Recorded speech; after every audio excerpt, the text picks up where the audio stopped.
और उसके पुत्र यीशु का लहू हमें सब पापों से शुद्ध करता है। हालेलुया। यीशु रक्तम हमें शुद्धिकरिக்கிறதா है। प्रभु यीशु मसीह का लहू हमें सारे पापों से शुद्ध करता है। 8 वचन சொல்லுகிறது 8वां वचन में लिखा है, यदि हम कहें कि हमें कुछ भी पाप नहीं है तो हम अपने आप को धोखा देते हैं और हम में सत्य नहीं है। हालेलुया। हालेलुया। நம்மிடத்தில் பாவம் இல்லை என்போம்னா நம்மை நாமே வஞ்சிக்கலாம்। यदि हम कहते हैं हमें पाप नहीं है, हम अपने आप को धोखा देते हैं। ஒவ்வொருவருக்கும் பாவம் வருவதற்கு अनेक வழிகள் இருக்கிறது। हर एक जन में पाप प्रवेश करने के लिए अनेक रास्ता है। வார்த்தையினால வரலாம், சிந்தனை மூலமா வரலாம், கிரியை மூலமா வரலாம்। एक मनुष्य में पाप बोलने से, सोचने से, सुनने से, ये सारा तरीका से एक मनुष्य में पाप प्रवेश कर सकता है। நம்ம கண்ணு மூலமா வரலாம், हमारे आंखों के द्वारा भी पाप प्रवेश कर सकता है। கொடுப்பதில் வாங்குவதிலும் வரலாம், देने से लेने से भी पाप हो सकता है। ஒருவருக்கொரு பேசும்போது வரலாம், बोलने से भी, बात करते समय भी तो पाप हो सकता है। ஆனா நமக்காக இயேசு கிறிஸ்து தன் விலையேறப்பட்ட ரத்தத்தை கொடுத்திருக்கிறார்। लेकिन हमारे लिए प्रभु यीशु मसीह ने अपना बहुमूल्य लहू को बहाया है। அந்த ரத்தத்தை நீங்கள் நாளை கழுவப்படும்போது वो लहू से हम अपना धोने से अनुदिனம் நம்முடைய வாழ்க்கையில அதை அபியாசம் பண்ணணும்। प्रतिदिन उसका प्रभु यीशु मसीह के लहू से हमें धोने से நம்முடைய ஆவி ஆத்மா शरीर சுத்திகரிக்கப்படுகிறது। हमारे शरीर, प्राण, आत्मा शुद्ध हो जाता है। வியாதிகள் வராத தடைப்படுகிறது। बीमारी से भी हम छुटकारा पा सकते हैं। वो हमें बीमारी आने से भी हमें बचाता है।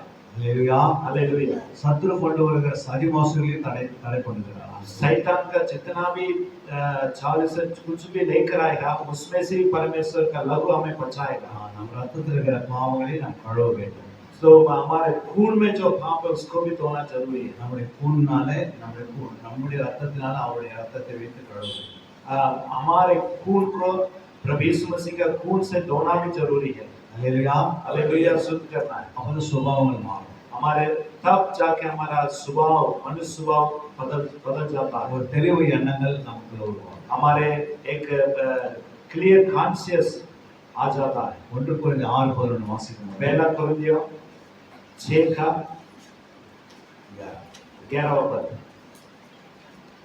और तुम में से कितने ऐसे भी थे, परंतु तुम प्रभु यीशु मसीह के नाम में से हमारे परमेश्वर के आत्मा से धोए गए और पवित्र हुए और धर्मी ठहरे। இயேசு நாமத்தினாலும் நமது தேவனுடைய மகிமை ஆவியினால் கழுவப்பட்டீர்கள்। यहाँ पर लिखा है प्रभु यीशु मसीह के नाम से और पवित्र आत्मा से आपने धोया गया है। தினந்தோறும் நம்முடைய வாழ்க்கையில நம்முடைய ஆவியில உண்டாகிற காரியங்களுக்காக ஆவியாலே நாமத்தினாலே கழுவ வேண்டும்। जो चीज हमारे आत्मा में होता है उसको पवित्र आत्मा से हमें शुद्ध करना चाहिए। மூன்றாவதாக நாம் நம்முடைய இருதயத்தை கழுவ வேண்டும்। तीसरा, हमारे हृदय को हमें शुद्ध करना है।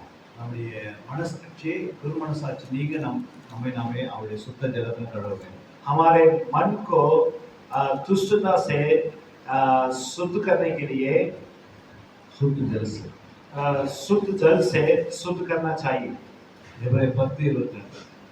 इब्रानियों 10:2 में ये लिखा गया है। इब्रानियों 10:2 துர்மனசாட்சி நீங்க தெளிக்கப்பட்ட இருதயம் உள்ளவர்களாக, சுத்த ஜலத்தால் கழுவப்பட்ட சரீரம் உள்ளவர்களாக, உண்மை உள்ள இருதயத்தோடு விசுவாசத்தின் பூரண நிச்சயத்தோடு சேர கடவோம்।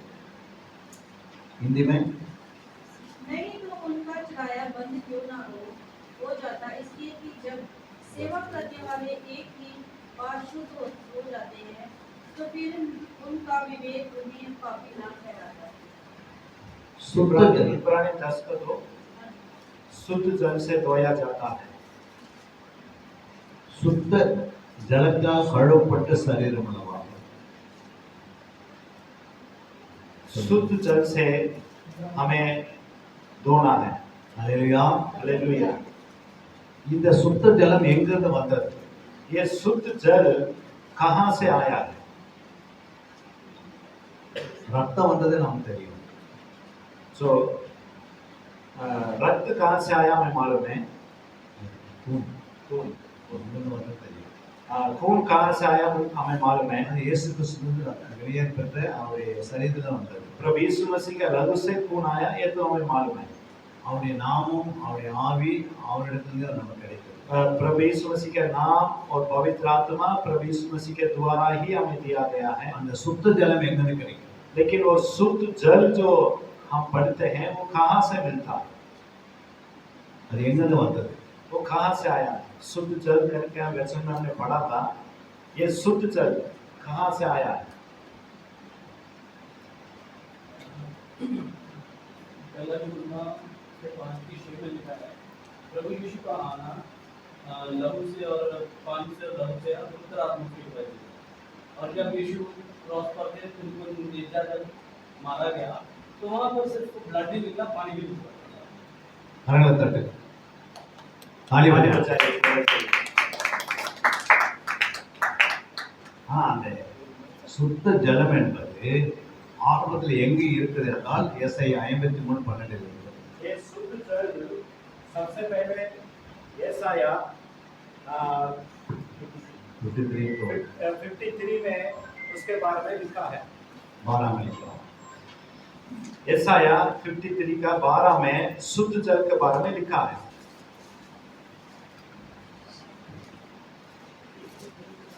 यशायाह 53 में 12. यशायाह इस कारण मैं उन्हें महान लोगों के संग भाग दूंगा और वो सामर्थियों के संग लूट बांट देगा, क्योंकि उनके अपना प्राण मृत्यु के लिए दे दिया। वो अपराधियों के संग गिना गया, तो भी उसने बहुतों के पाप का बोझ उठा लिया और अपराधियों के लिए गिनती करता रहा। उसमें क्या लिखा हुआ? आगे पढ़ो. फिर इस एक कारण और जी एक और बार इस कारण मैं उसे महान लोगों के संग भाग दूंगा और वो सामर्थियों के संग लूट बांट लेगा, क्योंकि उसने अपना प्राण मृत्यु के लिए उधेड़ दिया। वो अपराधियों के संग गिना गया, तो भी उसने बहुतों के पाप के बोझ उठा लिया और अपराधियों के लिए गिनती करता रहा। தமது ஆத்மாவை மரணத்தில் ஊற்றினார். अपना प्राण को मृत्यु में उंडेल दिया।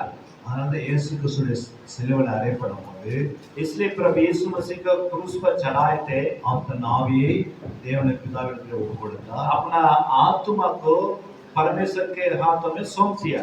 ஒரு ஒரு ஒரு போர் சேவகன் வந்து அவனுடைய விலாயம் கொடுக்கப்படும் போது முதலாவது ரத்தம் வந்தது, இரண்டாவது தண்ணீர் வந்தது. वहां पर एक युद्धवीर थे, वो आके प्रभु यीशु मसीह का चेस्ट पे उन्होंने बाला को लगाया, जब खून और पानी निकल के आए थे। அல்லேலூயா. हालेलुया। அதனால தான் இங்கே 1 1:7 6:11 இவர் 10:22 இதை குறித்து எழுதப்பட்டிருக்கிறது. इसलिए पहला यूहन्ना पहला अध्याय 7 वचन में और पहला कोरिन्थियों 6वां अध्याय में पहले 11वां पद में इसके बारे में सारे लिखे रखा है। 1 5:8 எழுதி வச்சிருக்கிறார். पहला यूहन्ना 5 का 8 में भी इसके बारे में लिखे रखा है। அதனால உங்களுக்கு அதெல்லாம் தெரியணும். ये सारा आपको मालूम होना चाहिए। ரத்தம் நீங்கள் உங்களை சுத்திகரிக்கவில்லைன்னா உங்களுக்குள்ள இருக்கிற பாவம் அப்படியே தக்க வச்சிடுவாங்க. खून से हमें अपने आप को शुद्ध नहीं किया है, पाप हमें फंसा रहेगा। நாம் போட்டுக்கிற ட்ரெஸ்ஸை ஒரு நாள் விட்டு ஒரு நாள் நாம் துவைக்கிறோம், அது சுத்தம் பண்ணிடுறோம். जैसे हम अपना कपड़े को प्रतिदिन हम धोते हैं, वैसे हम प्रभु यीशु मसीह के लहू से हमें शुद्ध करना भी जरूरी पड़ता है। நம்ம ட்ரெஸ்ஸை போட்டு கொண்டு போய் மணல உருள்வதில்லை. हम अच्छा कपड़ा पहनने के बाद जाके मिट्टी में जाकर हम नहीं खेलते। அல்லேலூயா. हालेलुया। போறோம் வருது. हमारे जा रहे, ஆனால் எப்படி அந்த துணி அழுக்காகிறது? फिर भी मिट्टी में तो हम नहीं खेलते हैं, लेकिन फिर कैसे हमारा कपड़ा गंदा हो जाता है। इन्वायरमेंट में जब கரங்களை தட்டு. தாலி बजाना. तो देख के गाली हो जाती है। थोड़ा थोड़ा अपना तमिल में सीखो. थोड़ा थोड़ा आप भी तमिल सीख लीजिए, मेरा काम बच जाएगा। அல்லேலூயா. हालेलुया। அப்புறம் எப்படி ஒரு தூசி இருக்கிறதோ அதே போல தான் சாத்தான் உலகத்தில் இருக்கிறான். जैसे हम मिट्टी में तो नहीं खेलते, लेकिन हर तरह धूल उड़ते रहता है, वैसे हमारा कपड़ा गंदा हो जाता है। वैसे भी शैतान का काम भी ऐसे होता है, शैतान भी ऐसे है। அல்லேலூயா. हालेलुया। அவனுக்கு சரீரம் கிடையாது, उनके पास तो कोई शरीर नहीं है, ஆனால் அவன் ஆவியா இருக்கிறான். लेकिन वो आत्मा है। அல்லேலூயா. हालेलुया। அவனுடைய சரீரத்தை, उसका शरीर, அவனுடைய ஆத்மாவையும் उनका शैतान का आत्मा ஆண்டவர் முதல் வருகையிலே அவனை முறியடித்தார். परमेश्वर ने उसको पहला आत्मा ने उसको खत्म कर दिया। शैतान का शरीर, उसको प्राण को परमेश्वर ने पहला आत्मा से उनको खत्म कर दिया। இப்போது அவன் ஆவியா இருக்கிறான். लेकिन अभी वो आत्मा के रूप में घूम रहा है। இயேசு சொல்கிறார், यीशु मसीह ने कहा, என்னை தொட்டு பாருங்கள், मुझे छू कर देख लो, எனக்கு எலும்புகளும் மாംசம் இருக்கிறது போல ஒரு ஆவிங்க இருக்காது. मेरे में तो हड्डी है, मांस है, लेकिन वो एक आत्मा को ऐसे नहीं होता है। அல்லேலூயா. அல்லேலூயா. அந்த வசனம் எங்க எழுதி வச்சிருக்கிறார் ஆண்டவரே? ये वचन कहाँ लिखा है?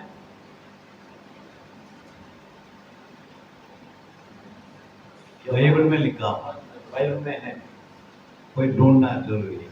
तो आप जाके ढूंढिए। லூக்கா 24:39. लूका 24 का 31 में 39. 39 लूका का सुसमाचार 24 का 39।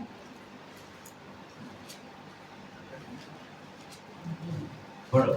मेरे पढ़िए। हाथ और मेरे पाँव को देखो कि मैं वही हूँ, मुझे छूकर देखो, क्योंकि आत्मा के हड्डी मांस नहीं होता जैसा मुझमें देखे हो।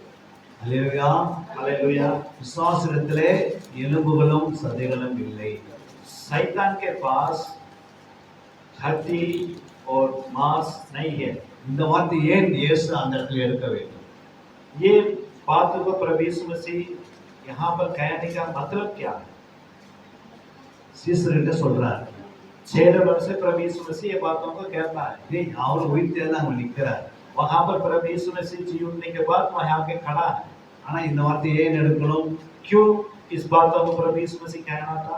ஒரு மரித்து உயிர்த்தெழுந்த சரீரம், एक शरीर मर गया, उसके बाद जी उठा। ஆனால் இயேசு மரித்து உயிர்த்தெழுந்த சாயல்ல प्रभु यीशु मसीह जी उठने के बाद அவர் முழு அந்த ரூம் மூடப்பட்டிருக்கிறது. वो पूरा कमरा तो बंद है, ஆனால் அந்த ரூமுக்குள்ள அவர் வருகிறார். लेकिन प्रभु यीशु मसीह वहां पर आया। ஆனா அவருக்கு எலும்பு இருக்குது, சதையா இருக்கு. लेकिन उनके पास हड्डी भी है, मांस भी है। ஆனா அவரு உள்ள வர முடியும். प्रभु यीशु मसीह अंदर आ सकता है, ஆனா ஒரு ஆவிக்கு சரீரம் எலும்பு இருக்காது. लेकिन एक आत्मा को शरीर और हड्डी और शरीर तो नहीं है। அப்ப அந்த சரீரமா அந்த எலும்பு எங்க போனது? பிசாசுடைய எலும்புகளும் சரி எங்க போனது? जो सातान का वो हड्डी और मांस कहाँ चले गए?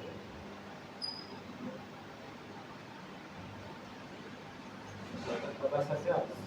जब हम शरीर में हैं, तो प्रभु जी जैसे हमें भी गलतियों पड़ा ना, फर्स्ट गलती और 15 का 51 से तो उसमें लिखा कि हम सभी मरेंगे नहीं, लेकिन बदल जाएंगे, वो ठीक है. है ना?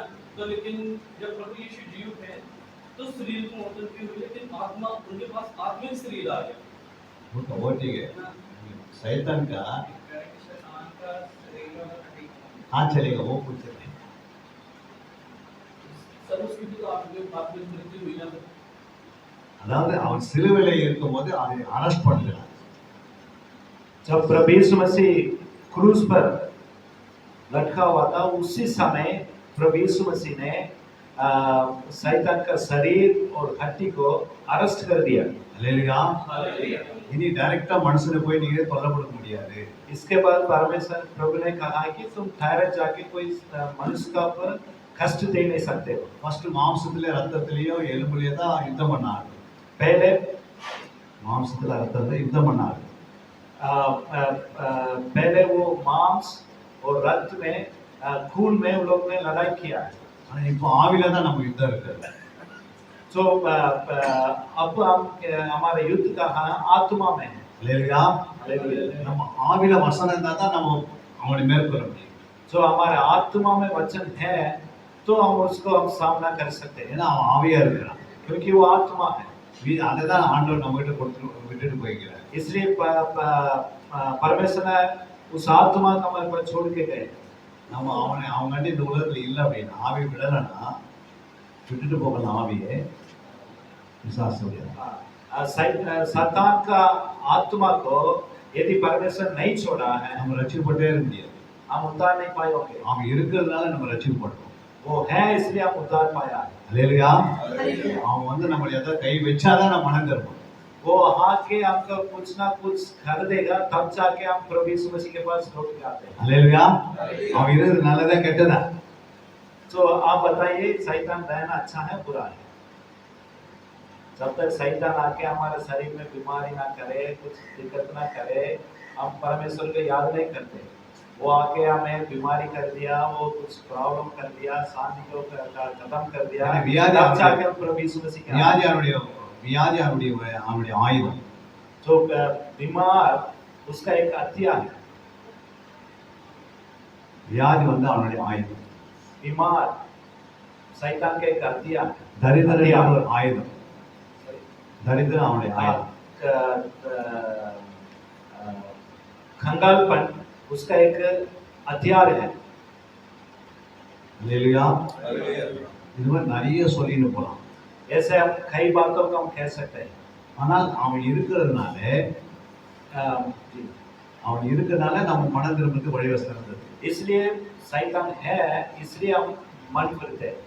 நல்ல 3 வேளை சாப்பாடு இருக்கு. हमारे पास मान लीजिए 3 बार खाने के लिए खाना है, நல்ல பணம் இருக்குது, पैसा है, வீடு இருக்கு, घर है, எல்லாம் இருக்கு. सब सुविधा है हमारे पास, ஆனா ஒருத்தரும் மனம் திரும்புறது. इसलिए कोई भी मन नहीं फिरते। அப்படியான மனம் திரும்பி பார்த்துக்கிறீங்களா? जिसके पास सब कुछ है, क्या वो मन फिरता है? அவன்கிட்ட இயேசு பற்றி சொல்லி பாருங்க. उसके बाद जाके यीशु मसीह के बारे में बताएंगे, அவன் அதை ஏற்றுக்கொள்றாங்க, वो उसका ग्रहण करेगा? அல்லேலூயா. हालेलुया। ஆனா பிசாசு நம்ம இடத்துல துரத்துறானா, तो फिर भी शैतान को हमसे बहाना है। அவன் இயேசு பற்றி நல்லா அறிஞ்சு வச்சுக்கணும். यीशु मसीह के बारे में हम ठीक से जानकारी लेना जरूरी, அப்போது அவனை மேற்கொள்ள முடியும். तब हम उसको सामना कर सकते हैं। அவனிடத்துல ஒரு ஆவி மட்டும் இருக்கிறதுனால उसके पास केवल एक आत्मा है, அதை வைத்து அவன் சரீரத்தை அவன் அந்த ஆவில தன்னுடைய இச்சையை நிறைவேற்றி விடுகிறான். இச்சையை நிறைவேற்றுகிறான் அவனுடைய ஆவியில.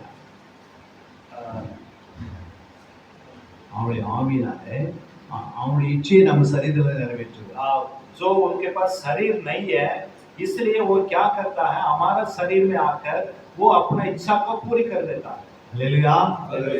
அதனால அவனுக்கு இடம் கொடுக்காதபடி பிசாசு இடம் கொடாமல் இருங்கள் ஆண்டவர் சொல்லியிருக்கார். इसलिए परमेश्वर वचन में लिखा है कि शैतान को जहां ना दो। அதனால நம்ம இயேசு ரத்தத்தையும் ஆவியும் ஜலத்தையும் பயன்படுத்தினே இருக்கோம். इसलिए प्रभु यीशु मसीह का लहू और जल वचन, शुद्ध जल वचन, इसको हम प्रयोग करते रहना चाहिए। காலையில் ஒரு முறை, सुबह एक बार, மத்தியானம் முறை, दोपहर का एक बार, நைட்ல ஒரு முறை. रात का एक बार। காலையில பிளேட்ல சாப்பிட்டா सुबह हमने खाना खा रहे प्लेट में, அதை கழுவாத அப்படியே வச்சா என்ன நிலைமை? वो बिना धोकर वैसे रखे जाएगा तो क्या हो जाएगा? இல்லை மத்தியானத்துல சாப்பிட போறோமே, நைட்டு சாப்பிட போற அதிகத்துக்கு கழுவுறது. तो हम तो दोपहर को भी इस प्लेट में खाना है, रात को भी इस प्लेट में खाना है, अभी क्यों धोएंगे, ऐसा रहा छोड़ देंगे करके छोड़ देंगे। நைட்ல மட்டும் போய் கழுவிக்கணும் சொன்னா तो एक ही बार रात को ही हम धो लेते करके हम छोड़ते हैं। ஒரு பிளேட்டு 3 வேளையும் கழுவுறோம், 3 வேளை சாப்பிடுவோம். तो कितने बार उसमें खाना खाते, उतने बार उसको धो के रख देते हैं। அல்லேலூயா. தேவ சமூகத்துக்கு வரும்போதெல்லாம் பிசாசு பக்கத்துல வருவான். जब तक हम परमेश्वर के समुख में आते हैं तभी वो शैतान भी हमारे पास रहेगा, आएगा। அல்லேலூயா. அவனும் வருவான், वो भी आ जाएगा, அவனுக்கு லைசன்ஸ் இருக்குது. उसके पास लाइसेंस है आने का। அல்லேலூயா. அவனை வெளியே கேட் போட்டு எவனை மூடி தாழ்வுல வந்துடும். वो उसका के ताला लगा के बंद करके उसको रोक नहीं सकते, ஆனா நம்ம கூட வெளியே நிற்க முடியும். हम भी बाहर खड़े हो सकते हैं, ஆனா அவன் உள்ள வர சான்ஸ் இருக்கு. लेकिन शैतान अंदर आने का जगह है। அவனுக்கு தேவை என்ன? उसका जरूरत क्या है? ஒரு மனுஷனை பாவத்தில் தள்ளணும். एक मनुष्य को पाप में गिराना। அல்லேலூயா. அதுல இருந்து நம்ம பிசாசு பாவத்தில் நம்ம ஜெயம் எடுக்க வேண்டும். उसमें से हमको विजय पाना जरूरी है। அதனால தான் ஆண்டவர் பிசாசை வச்சு தான் நம்ம ஜெயம் எடுக்கணும். வசனத்தை வைத்து பிசாசை ஜெயிக்கிறோம். वचन को रखकर शैतान को जीतना है। அபிஷேகத்தை வச்சு நம்ம ஜெயிக்கிறோம். अभिषेक को रखकर हम शैतान को जीतना है। நம்ம ஜெபத்தினாலே ஜெயிக்கிறோம். प्रार्थना के द्वारा शैतान को जीतना है। நற்கிரியையினால ஜெயிக்கிறோம். भलाई काम करने से शैतान को जीतना है। நல்ல கனி கொடுறதுனால ஜெயிக்கிறோம். अच्छा फल देने से शैतान को जीतना है। பரிசுத்தமா வாழ்வதனால ஜெயிக்கிறோம். पवित्र जीवन जीने से शैतान को जीतना है। துதிக்கிறதுனால நம்ம ஜெயிக்கிறோம். स्तुति करने से शैतान को जीतना है। அல்லேலூயா. இதெல்லாம் நமக்குள்ள இருக்கணும். ये सब हमारे अंदर होना है। எத்தனை பேர் புரியுது? ये बात आपने समझ गया?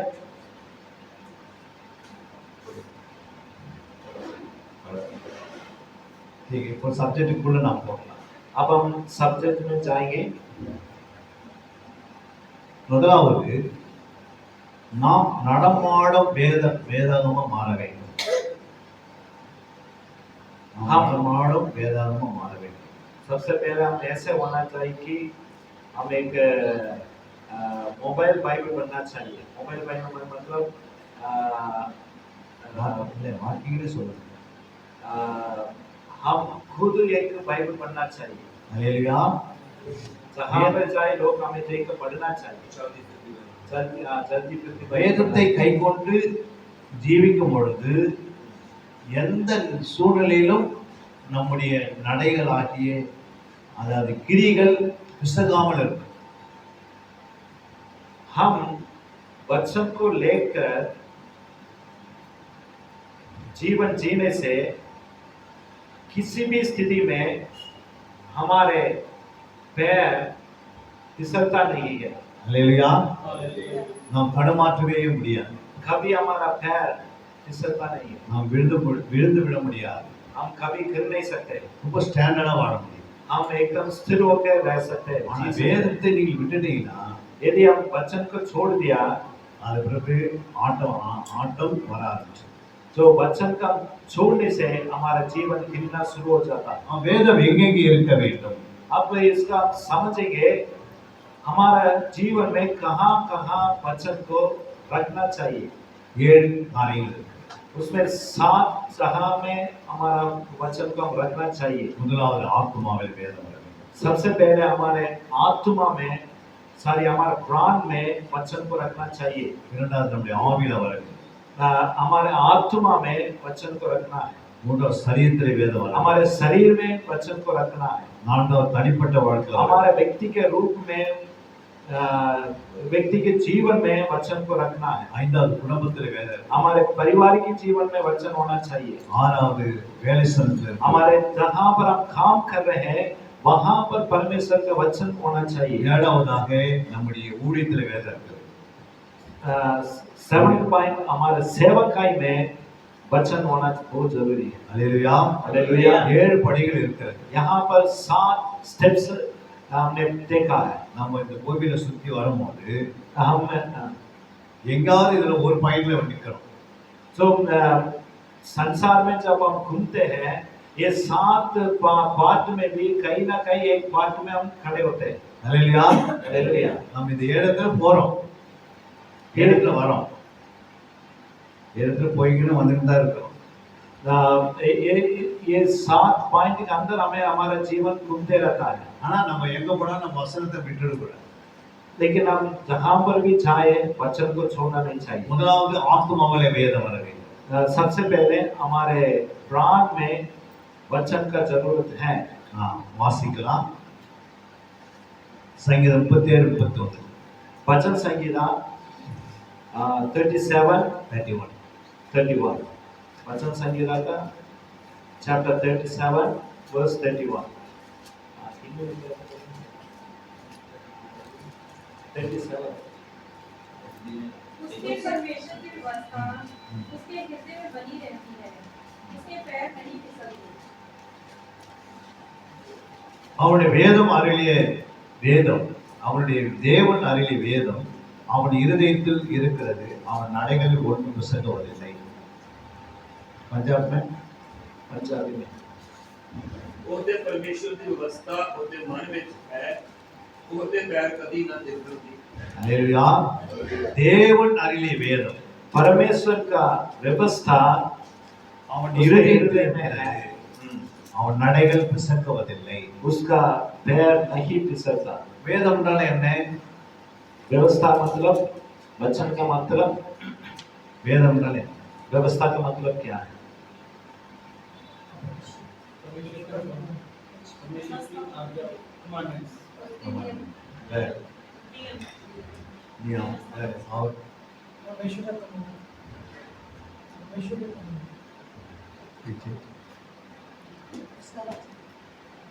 வேதம் என்பது 66 புத்தகம்.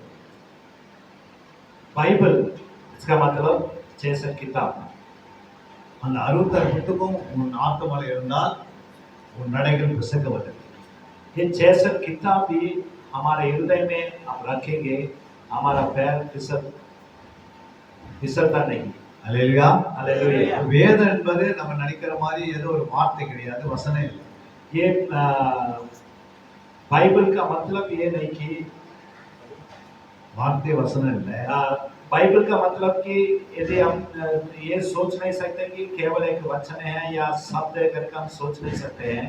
அது முழு வேதத்தை 66 புத்தகத்தில் ये बाइबल का मतलब ये पूरा 66 किताब को दिखाता है। நம்ம சரீரம்னு சொன்னா ஒண்ணு இல்லை சரீரம். हम कह सकते हैं ये मेरा शरीर है करके हम कहेंगे, ஆனா இதுல அவ்வளவு அவயங்கள் இருக்கு. लेकिन इसके अंदर बहुत सारा अंग है। அதுவே நம்முடைய ஆவியில, நம்முடைய ஆத்மாவில அவ்வளவு வசனங்கள் உள்ள வர வேண்டியது அவசியம். सो हमारा प्राण में भी इतना सारे वचन हमारा प्राण में रखना बहुत जरूरी है। ஆனால் அவர் எந்தெந்த வசனன்றது ஆவியானவர் தான் கொடுப்பார். क्या क्या वचन हमारे लिए जरूरत है उसको पवित्र आत्मा ही देता है। ஏன்னா ஆத்மா என்பது ஏதோ நம்ம நினைக்கிற மாதிரி ஏதோ சின்ன ஒரு பெட்டி மாதிரி இல்லை. जो प्राण का मतलब ऐसे कि हम जैसा सोचते हैं कि छोटा सा बॉक्स जैसे है, ये नहीं सोचना है। ஆத்மா என்பது आत्मा का प्राण का मतलब அது கிறிஸ்துவின் சாயலோடு இணைக்கப்பட்டிருக்கு. ये प्रभु यीशु मसीह का रूप के समान रखा हुआ है। ஏன்னா நம்ம இயேசுக்கு ஒரு பேர் இருக்குது, அவர் ஆத்மா நேசர். क्योंकि हमारे प्रभु यीशु मसीह का एक नाम है प्राण का प्रेमी है। அல்லேலூயா. அந்த ஆத்மா நமக்குள்ள இருக்கிறது நாம் முதல்ல அறிய வேண்டும். वो ये प्राण हमारे में है करके हमको पहले समझना चाहिए। ஒரு மனுஷனுக்குள்ள 6000 பிசாசு இருக்கு. एक मनुष्य के अंदर 6000 दुष्ट आत्मा थे। அது எங்க இருந்தது? ஆவியில இருந்ததா, ஆத்மா இருந்ததா, சரீரத்துல இருந்ததா? वो दुष्ट आत्मा कहाँ पर थे? आत्मा में था या प्राण में या शरीर में था? 6000 दुष्ट आत्मा थे, वो कहाँ पर थे? एक व्यक्ति का शरीर में था, प्राण में था, आत्मा में था। प्राण दूसरा एक और आत्मा। ஆத்மாவை தான். वो 6000 दुष्ट आत्मा वो व्यक्ति का आत्मा में था, ஆனா அவன் மறிக்கவே இல்லை. लेकिन वो नहीं मरा। ஆனா சரீரத்தை அவன் குத்துறான், அடிக்கிறான், எல்லாம் செய்றான். वो लेकिन वो क्या कर रहा है? अपना शरीर को खुद में क्या करता है? मार देता है, कुछ ना कुछ करता है। ஆனா எந்த ஒரு செயின் நாம் கட்டி வச்சாலும் அந்த செயின் அறுத்துட்டு போயிடும். जो उसमें चेन से भी बांध लो उसको तोड़ देता है। அல்லேலூயா. ஆனா அந்த 6000 ஆத்மாவை ஒவ்வொரு பன்றிக்குள்ள ஆண்டவர் அனுப்புனார். वो 6000 दुष्ट आत्मा उस मनुष्य से बाहर निकला था। एक एक दुष्ट आत्मा एक एक स्वर के अंदर घुस गया। அல்லேலூயா. ஒரு பன்றிக்குள்ள 3 பிசாசு அனுப்புறார் ஆண்டவர். एक एक स्वर के अंदर 3 दुष्ट आत्मा को परमेश्वर प्रभु यीशु मसीह ने भेज दिया। 3 பிசாசு ஒரு பன்றிக்குள்ள நுழைஞ்சால் 3 दुष्ट आत्मा एक स्वर के अंदर घुस गया, பன்றிக்கு ரோசம் வந்து போய் செத்துரு. तो तुरंत सुअर ने क्या हुआ? उसके अंदर गुस्सा आ गया, सीधे जाकर समुद्र में गिर गया। ஆனா 6000 பிசாசு ஒரு மனுஷனுக்கு சாகல. लेकिन वो उतना 6000 दुष्ट आत्मा भी एक मनुष्य के अंदर था, लेकिन वो जाके नहीं मरा। அல்லேலூயா. அப்ப எவ்வளவு பெரிய நம்ம ஆத்மா கெபாசிட்டி. तो इसका मतलब सोचिए हमारा प्राण में प्राण में कितना कैपेसिटी आप सोचिए। मैं आत्मा पढ़े तो प्राण पढ़ना, मैं आवी पढ़े तो वो आत्मा पढ़ेंगे, थोड़ा चेंजेस। हालेलुया. वो அந்த ஆத்மாவுக்கு தான் இந்த வேதம் சொல்றாங்க ஆண்டவர். इसलिए तो ये हमारा प्राण के लिए वचन का जरूरत है। அது என்னன்னா கிறிஸ்துவின் வசனத்தை எடுத்து உள்ள வைக்கணும். इसमें प्रभु यीशु मसीह का वचन को लेकर हम प्राण को भरना है। அல்லேலூயா. हालेलुया। 66 புத்தகத்தில் இயேசு இருக்கிறார். 66 किताब में भी प्रभु यीशु मसीह है। லூக்கா 24:45 வாசிக்க 40 लूका का सुसमाचार 24 अध्याय में 45 वचन में पढ़ते हैं। 44 44 में पढ़ते हैं। पढ़ेंगे, पढ़िए लूका का सुसमाचार 24 का 44। फिर उसने उससे कहा, ये मेरी वे बातें हैं जो मैंने तुम्हारे साथ रहते हुए तुमसे कही कि अवश्य है कि जितनी बातें मूसा की व्यवस्था में और भविष्यवक्ताओं और वचनों की पुस्तकों में और मेरे विषय पर लिखी हैं वे सब पूरी हो। அல்லேலூயா. हालेलुया। 24:44 24 का 44। மோசே நியாயப்பிரமாணம், मूसा का व्यवस्था, தீர்க்கதரிசன ஆகமங்கள், भविष्यवक्ता का किताब, சங்கீதங்களிலும் वचन संगीता, என்னை குறித்து எழுதியிருக்கிறது. ये सारे में मेरे बारे में लिखा है। அல்லேலூயா. हालेलुया। ஒவ்வொரு அதிகாரங்களையும் நீங்கள் போய் பாருங்க, இயேசு பற்றி எழுதியிருக்கிறார். इसमें जाके एक एक अध्याय में पढ़ के देखिए, वहां पर यीशु मसीह का पा सकते हैं। அல்லேலூயா. हालेलुया। எத்தனை பேர் நம்ம எல்லா புத்தகத்துல போய் இயேசு தேடுறோம்? हमें से कितने लोग हर एक किताब में जाकर प्रभु यीशु मसीह को ढूंढा है? எத்தனை பேர் தேடுறோம்? क्या आपने कभी ये 66 किताब में भी हर एक किताब में कहा यीशु मसीह के बारे में लिखा है? कभी आपने ஆனா ढूंढा? இயேசு சொல்லிட்டு போய்கிறார். लेकिन यीशु मसीह ने खुद कहा है कि அங்கே சொல்லுகிறார், वहां पर उन्होंने बताया நியாயப்பிரமாணம். मूसा का व्यवस्था, மோசேயுடைய நியாயப்பிரமாணம் 5 புத்தகம். मूसा का व्यवस्था में 5 किताब है। சங்கீதங்களிலும் वचन में தீர்க்கதரிசன ஆகமங்களிலே हर एक भविष्यवक्ता की किताब में என்னை பற்றி எழுதியிருக்கு. मेरे बारे में लिखा है। நம்ம இயேசு பிள்ளைகள் என்றால் हम यीशु मसीह का बच्चा है हम இயேசு பற்றி தேடி கண்டுபிடிப்போம். तो यीशु मसीह के बारे में ढूंढ के निकालेंगे। தகப்பன் பிள்ளைகளுக்கு என்னை குறித்து சொல்லித் தருவார். தகப்பன் தகப்பனை குறித்து பிள்ளைக்கு சொல்லித் தருவார். एक पिता अपने बच्चों को अपने बारे में जरूर सिखाता है। ஏதாவது அப்பா வந்து தன்னுடைய அவரை குறித்து சொல்லாம வேற யாரும் சொல்லித் தருவாரா? एक पिता अपने बच्चे से अपने आप में बोलने छोड़कर किसी के बारे में थोड़ी सिखाएगा। தகப்பன் தன்னை குறித்து தான் பிள்ளைக்கு சொல்லித் தருவார். एक पिता अपने बारे में बच्चों को सिखाता है। அதே மாதிரி இயேசுவும் என்னை பற்றி தான் சொல்லித் தருகிறார். या प्रभु यीशु मसीह भी अपने बारे में सिखाता है। அவரை பற்றி நீ போய் தேடி பாருங்க. उनके बारे में आप ढूंढ के देखिए। அப்போ ஒவ்வொரு அதிகாரங்களையும் அவரை குறித்து எழுதியிருக்கு. एक एक अध्याय में भी उनके बारे में लिखा है। நமக்கு நேரம் இல்லாத அதை குறித்து உள்ள போக முடியாது. हमारे पास टाइम नहीं है, इसलिए हम उसमें हम नहीं जा रहे हैं। நம்ம ஒரு சப்ஜெக்ட் தான் எடுத்திருக்கிறோம். ये सिर्फ एक सब्जेक्ट है। நம்ம ஒரு அதிகார ஆராய்ச்சினா அதிகாரத்தை போய் பார்க்க முடியும். हम एक अध्याय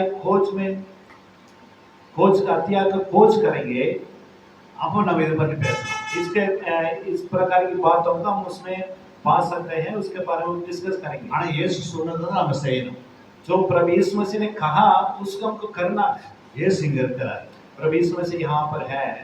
தாவீது மரித்து அடக்கம் பண்ணப்பட்டார். दाऊद मर गया, उसको दफना दिया। மோசே மரித்து அடக்கம் பண்ணார். मूसा मर गया, उसको भी दफना दिया। ஆபிரகாம் மரித்து அவர் அடக்கம் பண்ணார். अब्राहम भी मर गया, उसको भी दफना दिया। ஆனா இயேசு உயிரோடு இருக்கிறார். लेकिन प्रभु यीशु मसीह जिंदा है। 1 மணி நேரம் மெசேஜ் இருக்கு. ये कहने का संदेश है। அந்த 1 மணி நேரம் மெசேஜ்ல ये कहने का संदेश में ஆபிரகாம் குறித்து நான் அதிகமா பேசணுமா, இயேசு பற்றி அதிகமா பேசணுமா? आज मान लीजिए आप ये करने का मैसेज दे रहे हैं, उसमें अब्राहम के बारे में ज्यादा बोलेंगे या यीशु मसीह के बारे में ज्यादा बोलेंगे? அப்ப நம்முடைய ஆபிரகாம் என்னவா இருக்கணும்? अब इसका मतलब अब्राहम कैसे होना चाहिए था? ஒரு ஊர்கா மாதிரி இருக்கும். एक अचार के समान अब्राहम को रखना चाहिए। यीशु अब्राहम रोटियां प्रभु यीशु मसीह हमारे लिए रोटी बनना चाहिए। அல்லேலூயா. நம்ம என்ன செய்யறோம்னா ஆபிரகாமே ரொட்டியா மாத்திரம் இயேசுவை மூர்க்கா மாத்திரம். हम प्रचार में ये कर देते हैं कि अब्राहम को रोटी बना के लोगों को देते हैं, प्रभु यीशु मसीह का अचार की तरह कोने पर रख देते हैं। அல்லேலூயா. आप समझ रहे हैं पास्टर जी का कहना है? எல்லா பரிசுத்தவான்களை பத்தி பேசணும். जो सारे पवित्र जन के बारे में आपको बात करना जरूरी ஆனா है। எவ்வளவு பேசணும் அதுக்கேற்ற ஒரு அறிவு தானே பேசணும். जो उनको जितना ज्यादा मतलब कैसे रखना है, जितना ज्यादा बोलना है, उसके बारे में जानकारी हमको होना जरूरी है। ஏன்னா இயேசு உயிரோடு இருக்கிறார். प्रभु यीशु मसीह जिंदा है, மீதி எல்லா பரிசுத்தவானும் இலை பார்க்கிறார். लेकिन हर एक बाकी सारे पवित्र जन हैं वो सब आराम कर रहे हैं। அப்ப அந்த மெசேஜில் உங்களுக்கு அதிகமான விடுதலை கிடைக்கும். जो प्रभु यीशु मसीह के बारे में ज्यादा हम सिखाएंगे, प्रचार करेंगे, तो वो लोगों के अंदर छुटकारा लेकर आएगा। அல்லேலூயா. हालेलुया। அதுதான் முக்கியம். वो हमारे लिए बहुत जरूरी है। நம்ம ஆத்துமாவிலே வேதம் வர வேண்டும். जो हमारे प्राण में वचन को रखना चाहिए। தேடி ஈடு எப்படியாவது உள்ள கொண்டு வாங்க. कैसे भी हमको ढूंढ ढांड के उसके अंदर घुसाना है। நீங்க எடுத்து வச்சாதான் வேலை நடக்கும். जब तक हम उसको ढूंढ कर अंदर नहीं रखेंगे तब काम नहीं होगा। அப்போ வசனத்தை வச்சீங்கன்னா அது வழி பிசக்குவதில்லை. हम वचन को हमारे प्राण में हम रखेंगे, हमारा पैर कभी नहीं फिसलेगा, நாம் எந்த இடத்துல வழிக்கு விட முடியாது. कभी नहीं फिसलेंगे, ஒரு நாள் பின்மாற்றம் அடையாது. कभी भी हम पीछे नहीं जाएंगे, ஒரு நாளும் தேவனுடையக்காக விரோதமா எந்த பேர் மாற்றி பேச மாட்டோம். कभी भी जितना कष्ट आने के बाद भी परमेश्वर के विरोध में एक शब्द भी नहीं बोलेंगे। கடவுள் என்ன செய்தால் சொல்ல மாட்டோம். अरे प्रभु ने मुझे क्या कर दिया करके नहीं बताएंगे, ஏன்னா அவரை அறிகிற அறிவில் நீங்க வளரணும். क्योंकि परमेश्वर का ज्ञान में हमको बढ़ना चाहिए। இரண்டாவது நாம் பார்க்கிறோம், दूसरा, நம்முடைய ஆவியில हमारे आत्मा में வேதம் வர வேண்டும். बाइबल को रखना चाहिए। மல்கியா 2:6-7 मलाकी 2:6 7 मलाकी मलाकी 2:6। हे इब्राहिम, तू जो यहूदा के प्रदेश में है, तू किसी भी रीति से यहूदा के अधिकारियों में नहीं, मलाकी 2:6 उसको मेरी सच्ची व्यवस्था है आकर थी और उसके मुंह से कुछ बात ना निकलती थी। वो शांति और सिधाई से मेरे संग संग चलता था और बहुतों को अधर्म से लौटा ले आया था। அல்லேலூயா. சத்திய வேதம் அவன் வாயில் இருந்தது. सच्चाई व्यवस्था, सच्ची व्यवस्था उनके मुंह पर है। சத்திய வேதம் सच्ची व्यवस्था உங்க வாயில் இருக்கு. हमारे मुंह में होना है। இருக்குதா வாயில வேதம்? सच्ची व्यवस्था क्या हमारे मुंह में है? கோபம் இருக்கிறது. हमारे मुंह से गुस्सा निकलती है, கோபமான வார்த்தைகள் வச்சிருக்கிறோம். तो गुस्सा की बात निकलती है, அதை வச்சு என்ன பிரயோஜனம்? उसका रखकर हम क्या कर सकते हैं? கோபத்திற்கு 3 பிரகாரம் இருக்கு. गुस्सा में भी 3 प्रकार की गुस्सा है। என்னென்ன கோபம் தெரியுங்களா? क्या क्या गुस्सा है? गुस्सा में भी 3 प्रकार का गुस्सा है। ஒரு கோபத்தை பற்றி சொல்லுங்க.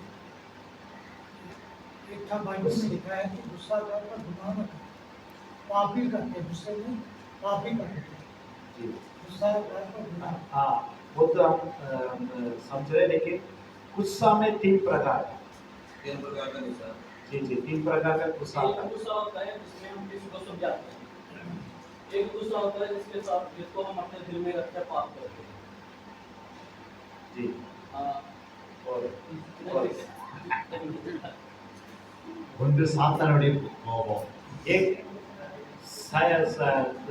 सातान के द्वारा गुस्सा आता है, दुष्ट का गुस्सा. नंबर 1. दुष्ट आत्मा का गुस्सा। नंबर 2 मनुष्य के गुस्सा. नंबर 2 एक व्यक्ति का गुस्सा। மூன்றாவது தேவனுடைய கோபம்.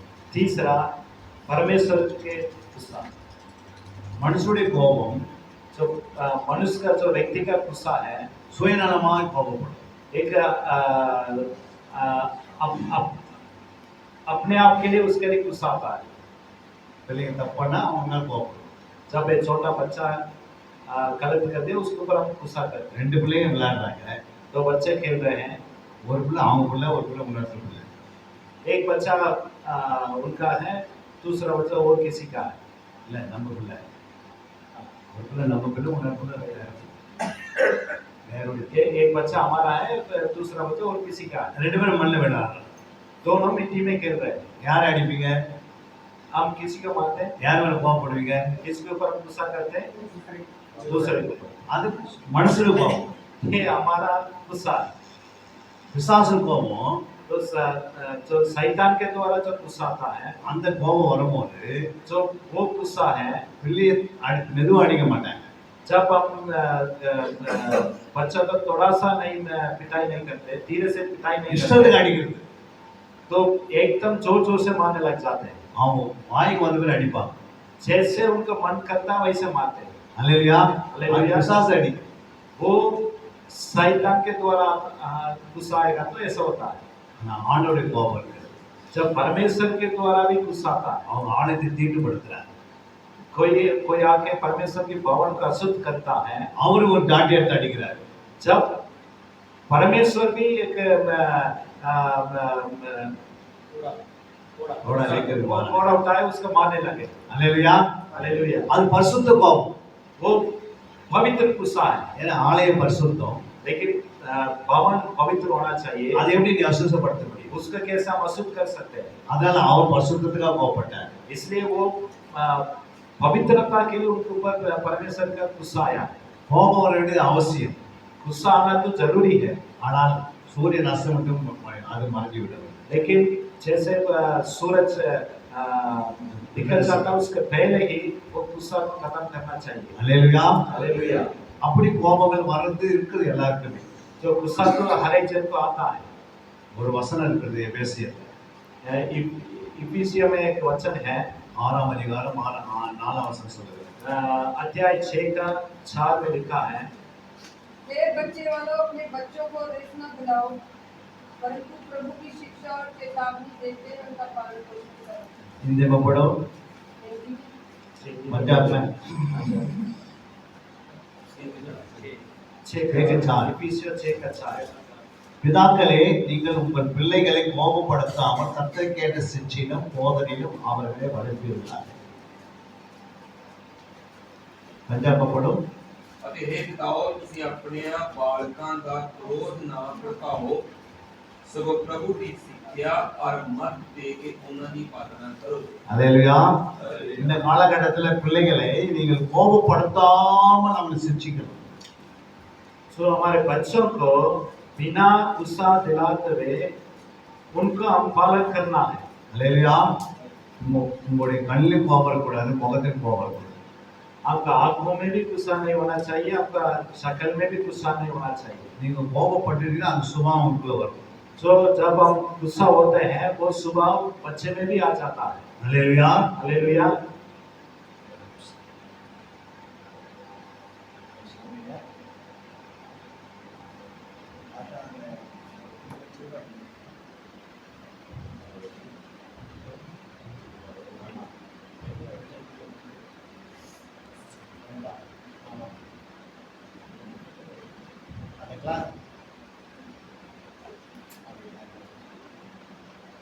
एक्चुअली आज अनुवाद करने के लिए तो वहाँ स्लो गाना था, वो दोनों आया नहीं, इसलिए मैं पहले बार अनुवाद कर रहा हूँ। அல்லேலூயா. आप वही बोल रहे हैं। अच्छा पढ़ते हैं. அல்லேலூயா. எத்தனை பேருக்கு புரியுது? मेरा टूटा फूटा हिंदी तो आप लोग समझ रहे ना? समझ रहे? எத்தனை பேருக்கு புரியுது? कितने लोगों के बातों को समझ रहे हैं? ஆவிலே நமக்கு வேத வேதம். जो हमारे आत्मा में वचन को रखना जरूरी है। உங்களுடைய ஆவிலே வேதம் நிரம்பிச்சுன்னா हमारे आत्मा में वचन से हम भर दिया है, அக்கிரமத்திலிருந்து நிறைய பிள்ளைகளை விடுதலை ஆகுது. जो तो दुष्ट काम करने वाला कई बच्चों को हम सुधार सकते हैं। அதான் மல்கியால நம்ம வாசிக்கிறோம். ये तो हम मलगिया में किताब में भी पढ़ा हमने। உங்க ஆவிலே வேதத்தை நிரப்ப வேண்டிய உங்களுடைய வேலை. जो आत्मा में वचन से हमारा आत्मा को भरना है, वो हमारा काम है। இது ஆவியானவர் செய்வார். बाकी काम पवित्र आत्मा हमारे द्वारा करता है। நீங்க ஆத்மா ஆதாயம் பண்ண போகும்போது எந்த ஆத்மா ரட்சிப்பு நடத்துனா அவருக்கு தெரியும். जो जब एक आत्मा को जीतने के लिए हम निकलते हैं, पवित्र आत्मा को मालूम है जिस आत्मा से मिलना, एक व्यक्ति से मिलना है, वो पवित्र आत्मा चाहता है, वो हमें अगुवाई करेगा। அவருக்கு தெரியும். उनको मालूम है। ஆனா வசனத்துக்கு நீங்க நேரத்தை கொடுக்கலன்னா जब तक हम वचन के लिए समय नहीं देते हैं, ரொம்ப கடினமா ये கடினமா बात जो जिस व्यक्ति को आत्मा को जीतना हमारे लिए बहुत कठिन लग जाता है। அல்லேலூயா. हालेलुया। மூன்றாவதாக நம் சரீரத்தில் வேதம் இருக்க வேண்டும். तीसरा, हमारे शरीर में वचन को रखना चाहिए। சங்கீதம் 149:8 वचन संहिता 149 का 8वां पद। वचन संहिता 149:8।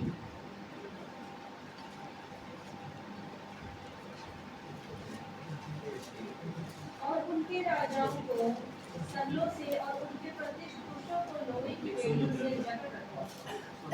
அல்லேலூயா. என்ன சொல்லப்பட்டிருக்கிறது? 149:8 149:8 149 का 8वां।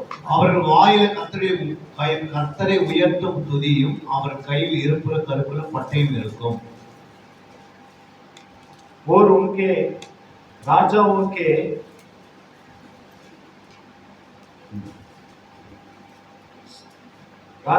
संकलों से और उनके प्रतिष्ठा पुरुषों के लोहे அப்போது அப்புறம் இந்தியன் और उनके राजाओं को सल्लों से और उनके प्रतिष्ठ पुरुषों को लोहे की बेड़ियों से जकड़ रखो। அல்லேலூயா. இங்கே தன்னுடைய கரங்களிலே ஆவின் பட்டயம் இருக்க வேண்டும். ये वचन के अनुसार हमारे हाथों में आत्मा का तलवार होना चाहिए। அல்லேலூயா. हालेलुया। ஒரு யுத்தம் பண்ணுவதற்கு பழைய ஏற்பாட்டில் அத்தியார்களை அவர்கள் ஆயுதங்களை வைத்துக் கொண்டிருந்தார். जो पुराने नियम में पढ़ते हैं, जब वो लोग युद्ध करने के लिए अपना हाथों में तलवार को लेकर युद्ध करते हैं। ஆனா புதிய ஏற்பாட்டில் நமக்கு ஆயுதங்கள் எதை குறிக்கிறதுனா लेकिन அவருடைய வசனங்களை குறிக்கிறது. जो नया नियम में आत्मा का तलवार मतलब क्या है? परमेश्वर का वचन। அது வேதம் கையில் இருக்க வேண்டும். परमेश्वर का बाइबल हमारे हाथों में होना चाहिए। அல்லேலூயா. हालेलुया। இந்த வேதம் உன் கையில் இருந்தால் जब ये परमेश्वर का वचन हमारे हाथों में है, இந்த கையானது யாரும் அடிக்காது. ये हाथ किसी को भी नहीं मारेगा, இது அரவணைக்கும். ये खले लगाएगा। இந்த கையானது தவறான வேலை செய்யாது. ये हाथ के द्वारा गलत काम नहीं करेंगे। இந்த கையினாலே நிறைய நன்மைகளை நற்கிரிகளை செய்யும். ये हाथों से हम बहुत सारे भलाई काम करेंगे। அல்லேலூயா. हालेलुया। வசனம் வந்து உன் கையை குறித்து நல்லா தெளிவா தெரிஞ்சிருக்கணும். உன் கையை குறித்து உனக்கு நல்லா தெரியும். जो हमारे हाथों के बारे में हमको अच्छा से जानना चाहिए। இயேசு சொன்னார், ஒரு கை உனக்கு இடல இருந்தால் அதை பிடிங்கி போடுறார், அதை வெட்டி போடுறார். प्रभु यीशु मसीह ने कहा कि यदि तुम्हारा हाथ तुम्हारे लिए पाप खड़ा था, उसको काट के फेंक दो। ஒரு கையோடு என்கிட்ட வாழ்றார். वो कह रहा है कि एक हाथ के साथ मेरे पास आ जाओ, நான் ரெண்டு கை கொடுக்குறேன். मैं दोनों हाथ दे दूंगा। அல்லேலூயா. हालेलुया। எத்தனை பேர் புரியுது? ये बात आपने समझ गया? இந்த கையை வந்து பரிசுத்தமா வைத்துக் கொள்ளணும். ये हाथों को हम पवित्रता के साथ रखना चाहिए। வேதத்துல கையை குறித்து 2-3 மணி நேரம் நம்ம மெசேஜ் கொடுக்கலாம். ये बाइबल में से हाथ के बारे में 3 घंटे तक हम प्रचार कर सकते हैं। மோசேயுடைய கை உயர்த்தும் போது வெற்றி பெற்றது. वहां पर मूसा का हाथ को उन्होंने उठाया, वहां पर जीत मिली। அல்லேலூயா. இயேசு தன் கரத்தை காட்டும் போது காற்று இறையாது சொன்னார், அது இறையாது என்றார். जब प्रभु यीशु मसीह अपना हाथ को उठाकर दिखाकर वो आंधी तूफान को कहा, वो शांत हो गया। இந்த கையினாலே நாம் வருகிற மழையை கூட நிறுத்த முடியும். ये हाथों से जो बारिश हो रहा है उसको भी हम रोक सकते हैं। அந்த அளவுக்கு வல்லமை நம் கையில் இருக்கிறது. उतना सामर्थ हमारे हाथों में है। இந்த கையினாலே நல்ல கரங்களை தட்டி தேவ நாமத்தை மையப்படுத்த. ये हाथों से ताली बजाकर परमेश्वर के नाम को भी स्तुति कर सकते இந்த கை हैं। வச்சு நிறைய பேர் ஜெபம் பண்ணி அவங்க ஆசீர்வதிக்கிறாங்க. ये हाथ को किसी के ऊपर लगाकर उनका आशीष भी करते हैं। இது ஆவின் பட்டயமா இருக்கு. ये परमेश्वर का आत्मा का तलवार है। அல்லேலூயா. हालेलुया। நம்ம சரீரம் சுத்தமாய் வைத்துக் கொள்ளணும். हमारा शरीर को पवित्रता के साथ रखना चाहिए। வேதத்தினுடைய ஒவ்வொரு மகத்துவங்களும் நம்மை சுத்திகரிப்பதற்காக, பரிசுத்தப்படுத்துவதற்காக, அந்த வசனத்தை வைத்து நம்ம வேலை செய்வதற்காக வைத்திருக்கிறார். நம்முடைய சரீரங்களை அவரே நம்மை பரிசுத்தமாக்கி விடுகிறார். जो हमारे शरीर को परमेश्वर खुद ही उसको शुद्ध करता है। Okay, thanks. Thanks. Okay, thanks. Okay, thank you. Thanks.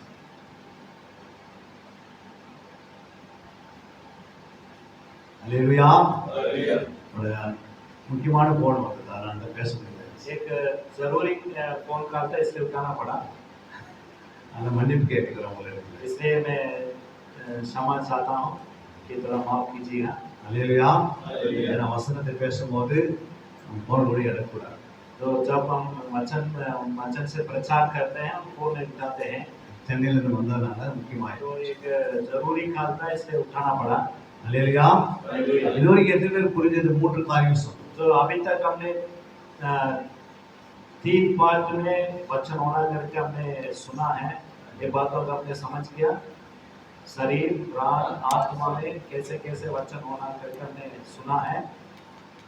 4வது நான் வாசிக்கிறோம். उसके बाद चौथा पॉइंट, தனிப்பட்ட வாழ்க்கையில வேதம் வர வேண்டும். अपने व्यक्ति के जीवन में वचन को रखना है।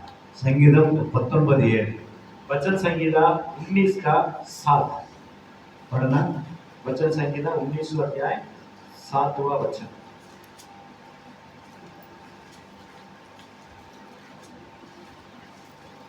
यहोवा की व्यवस्था खरी है, वो प्राण को बहाल कर देती है।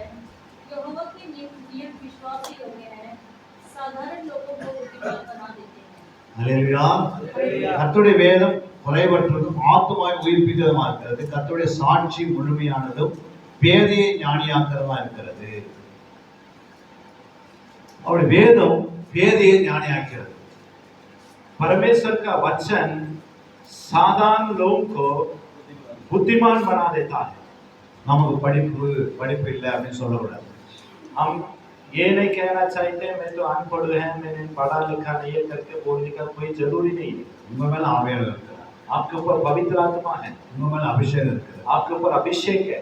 நீங்க ஒரு நாளும் குறைவற்றவர்கள் அல்ல. आप कभी भी किसी बात में कमी नहीं है। அப்படி நீ கம்மின்னு நினைச்சிட்டீங்க, எனக்கு தெரியலன்னு நீ ஒன்றே பண்ண முடியாது. यदि आपने सोच लिया कि मैं तो पढ़ा लिखा नहीं हूँ, मैं तो बहुत अनपढ़ है, मेरे से कुछ नहीं हो करके सोच लिया, आप कुछ नहीं कर सकते। ஏன் அப்படின்னா, क्योंकि இந்த வானத்தை பூமி சிருஷ்டித்த கர்த்தர் ஆவியானவர் நம்ம கூட இருக்கிறார். ये जिस परमेश्वर ने संसार को जो बनाया, आकाश और पृथ्वी को बनाया, वो हमारे साथ है। அல்லேலூயா. हालेलुया। அவர் இருக்கும்போது எல்லாத்தையும் அவரே நடத்துவார். जब वो हमारे साथ है, वो हमें सारे बातों में ले जाएगा। பேதுரு யோவான் படிப்பறிவு இல்லாதவர். पतरस और यूहन्ना ये सारे अनपढ़ लोग थे, ஆனால் பெரிய பெரிய ஞானவாணிகளே சுத்த வச்சாங்க. लेकिन बड़े बड़े बुद्धिमान को भी उन लोग ने हरा दिया। பேதுரும் யோவான் பேசுகிற தைரியத்தை பார்த்து जो पतरस और यूहन्ना ऐसे बोल रहे थे, எதிரிகள் என்ன சொன்னாங்க தெரியுமா? जो उनके विरोध में जितने लोग थे, உலகமே பின்னாடி போயிடுச்சு சொல்றாங்க. உலகமே जो पतरस और यूहन्ना ऐसे बोल रहे थे कि जो उसका विरोध करने वाला भी ये बता रहा था कि पूरा दुनिया उनके पीछे भाग रहा है। அல்லேலூயா. हालेलुया। அவன் பேததான். वो अनपढ़ लोग थे, 1ஆம் கிளாஸ் கூட படிக்கல. ये साधारण व्यक्ति थे, ஆனா அவங்களுக்கு கொண்டு பெரிய பெரிய காரியத்தை செய்யறாங்க. लेकिन परमेश्वर उनके हाथों के द्वारा बड़े बड़े काम किया। உங்களை கொண்டு ஆண்டவர் பெரிய பெரிய காரியத்தை செய்வது आपके द्वारा ही परमेश्वर बड़े बड़े काम कर सकता है। அல்லேலூயா. हालेलुया। இங்க வந்திருக்கிறவங்க நீங்க ஏதோ எனக்கு ஒண்ணுமே தெரியாதுன்னு வரக்கூடாது, சொல்லக்கூடாது. यहाँ पर आए हुए हमें से कोई भी ऐसा ना बोले मुझे कुछ नहीं आता, मैं कुछ नहीं कर सकता। அப்படி நீங்க சொல்றீங்கன்னா ऐसे यदि आप बोलते हैं பிசாசு உங்க மேல ஒரு வலை போட்டுக்கிறான்னு அர்த்தம். तो इसका मतलब शैतान ने आपके ऊपर एक जाल लगा दिया है। அல்லேலூயா. அல்லேலூயா. நீ சொல்லிட்டே இருக்க கடைசி வரைக்கும். तो इसका तुम बोलते रहो, அப்போ ஒண்ணுமில்லாத ஆகிட்டுருவோம். तो तुम कुछ भी कर नहीं सकता, बोलते रहो, तुम ऐसे हो जाओगे। பேதைகளை ஞானியாக மாற்றுகிறது ये साधारण व्यक्ति को परमेश्वर बुद्धिमान बनाता है। அல்லேலூயா. हालेलुया। இந்த வசனம் உன் தனிப்பட்ட வாழ்க்கையில் இருந்தால் ये वचन अपना व्यक्ति के रूप में जीवन में रखने से கர்த்தர் உங்களை ஞானவானா மாற்றுகிறார். परमेश्वर आपको बुद्धिमान बना देता है, ஒரு வல்லமுள்ள ஊழியக்காரனா மாற்றுகிறார். एक सामर्थ्य सेवक बना देता ஒரு है, தேசத்தை கட்டி எழுப்பக்கூடிய வல்லமை தருகிறார். एक देश को बनाने वाला बना देता है, ஒரு தனிப்பட்ட மனுஷனை வச்சு ஆண்டவர் தேசத்தை அசைக்கிறார். एक अकेले एक व्यक्ति को रखकर परमेश्वर पूरा देश को हिला देता है। அதனால நீங்கள் பயப்பட வேண்டிய அவசியம் இல்லை. इसलिए आपको डरने का कोई जरूरत नहीं। நீங்கள் பேதைன்னு சொல்லக்கூடாது. आप ये मत कहिए मैं तो अनपढ़ हूं, मैं साधारण व्यक्ति है करके ஐயோ, नहीं बोलना चाहिए। எனக்கு பாட தெரியல, अरे मुझे तो गीत गाने नहीं आता है, ஆராதனை பண்ண தெரியல, मुझे तो आराधना करना नहीं आता है, பைபிள் படிக்க தெரியல, मुझे तो बाइबल पढ़ने नहीं आता है।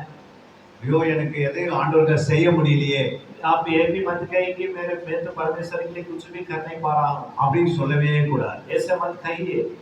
உன்னிடத்து என்ன இருக்குது அப்படியே வான்னு இயேசு சொன்னார். जो आप पर आपके परमेश्वर ने ये कहा तुम जैसे वैसे मेरे पास आ जाओ। ஹல்லேலூயா. हालेलुया। பேதுருகிட்ட ஒரு போட் இருந்தது, ஒரு வலை இருந்தது. पत्थर के पास एक छोटा सा नाव था, एक मछली पकड़ने का जाल थे। அந்த போட் அந்த காலத்துல அந்த விலையில பார்த்தா ஒரு 1500 ரூபாய் இருக்கும்.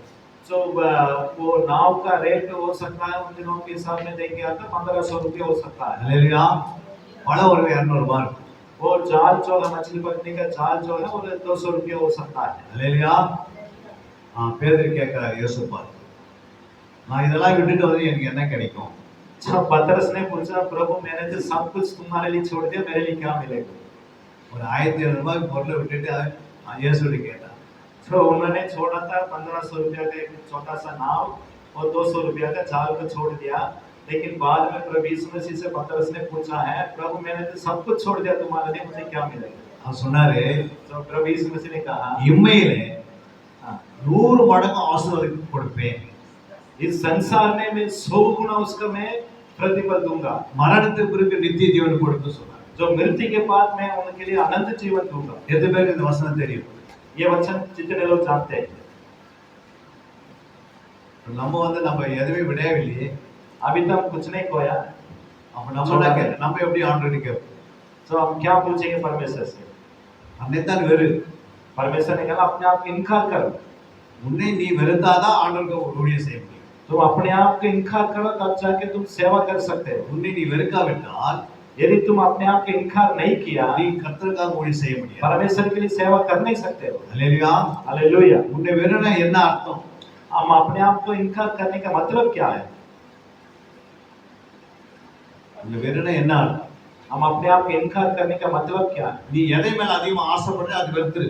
जिस चीज को ज्यादा आप चाहते हो उसको छोड़ दो। ஹல்லேலூயா. அங்கே நீங்க யோசித்து பாருங்க, யூதாசு ரொம்ப பணத்து மேல ஆசை. आप ये बात सोच के देखिए जो प्रभु यीशु मसीह ने पकड़ाया था यूदास, उसके बारे में आप सोच के देखिए।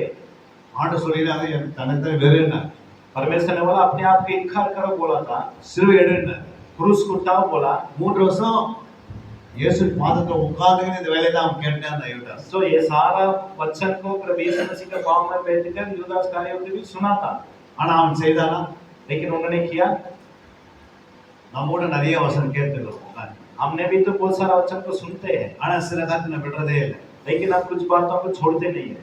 விட்டாதானே ஆண்டவர் உன்னை பெரிய காரியம் செய்வாரு. हम छोड़ने से तो परमेश्वर बड़े बड़े काम हमसे करेगा। சோதம் பட்டணத்தை தேவன் அழிச்சார். परमेश्वर ने सोदम कुमारा को खत्म किया। ஆனா லோத்துடைய மனைவி நிலைமை என்ன? आप ये भी सोच के देखिए लूत का जो पत्नी है उसका हालत क्या हुआ? லோத்துடைய மனைவியுடைய முகம் சோதப்பட்டதை நோக்கி இருந்தது. तो लूत का पत्नी का जो मुंह है बाखरी थी, लेकिन उनका मुंह कहाँ पर थे? सोदम कुमारा के ऊपर थे। அந்த சரீரம் எல்லாம் வேற தேசத்தை பார்த்திருந்தது. उसका मोड़ मोड़ के देखे बाखरी थी। இல்ல, அந்த மயிறு எல்லாம் சரீரம் வேற தேசத்தை நோக்கி இருந்தது.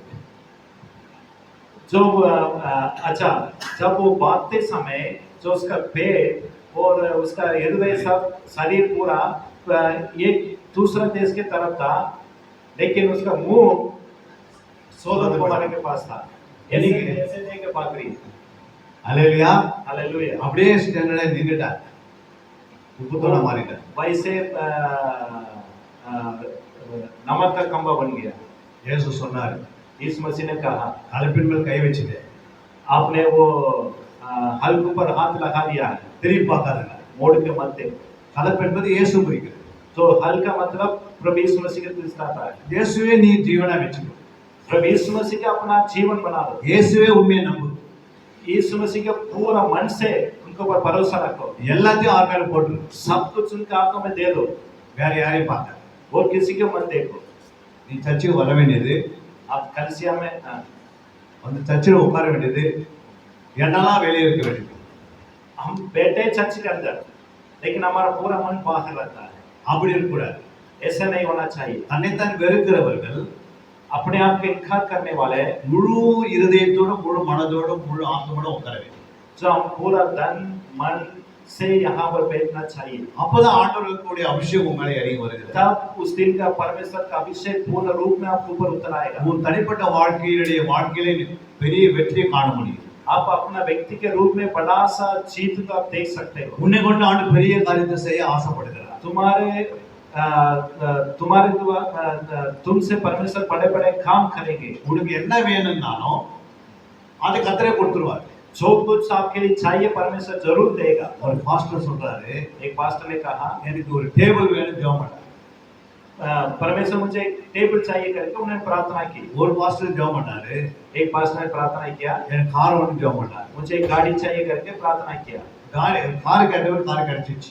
जिसने गाड़ी मांगा उनको गाड़ी मिल गया, ஆனா டேபிள் கேட்டவர் டேபிள் கிடைக்கவே. जिसने टेबल मांगा उनको टेबल नहीं मिला। ஏன் கொடுக்கல? क्यों नहीं मिला? அவர் போய் ஒரு நாள் அழுது ஜெபம் பண்ணாரு.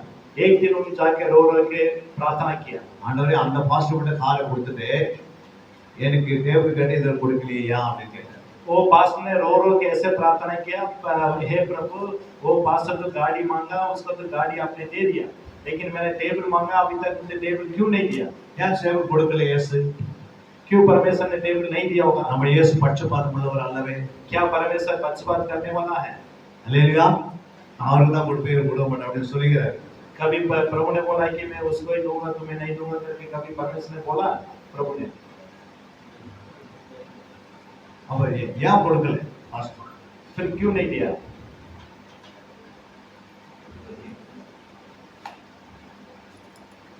यूहन्ना 15 के 7 में लिखा है, यदि तुम मुझ में बने रहो और मेरा कलाम तुझ में बना रहे, जो चाहो मांगो तुमको मिलेगा।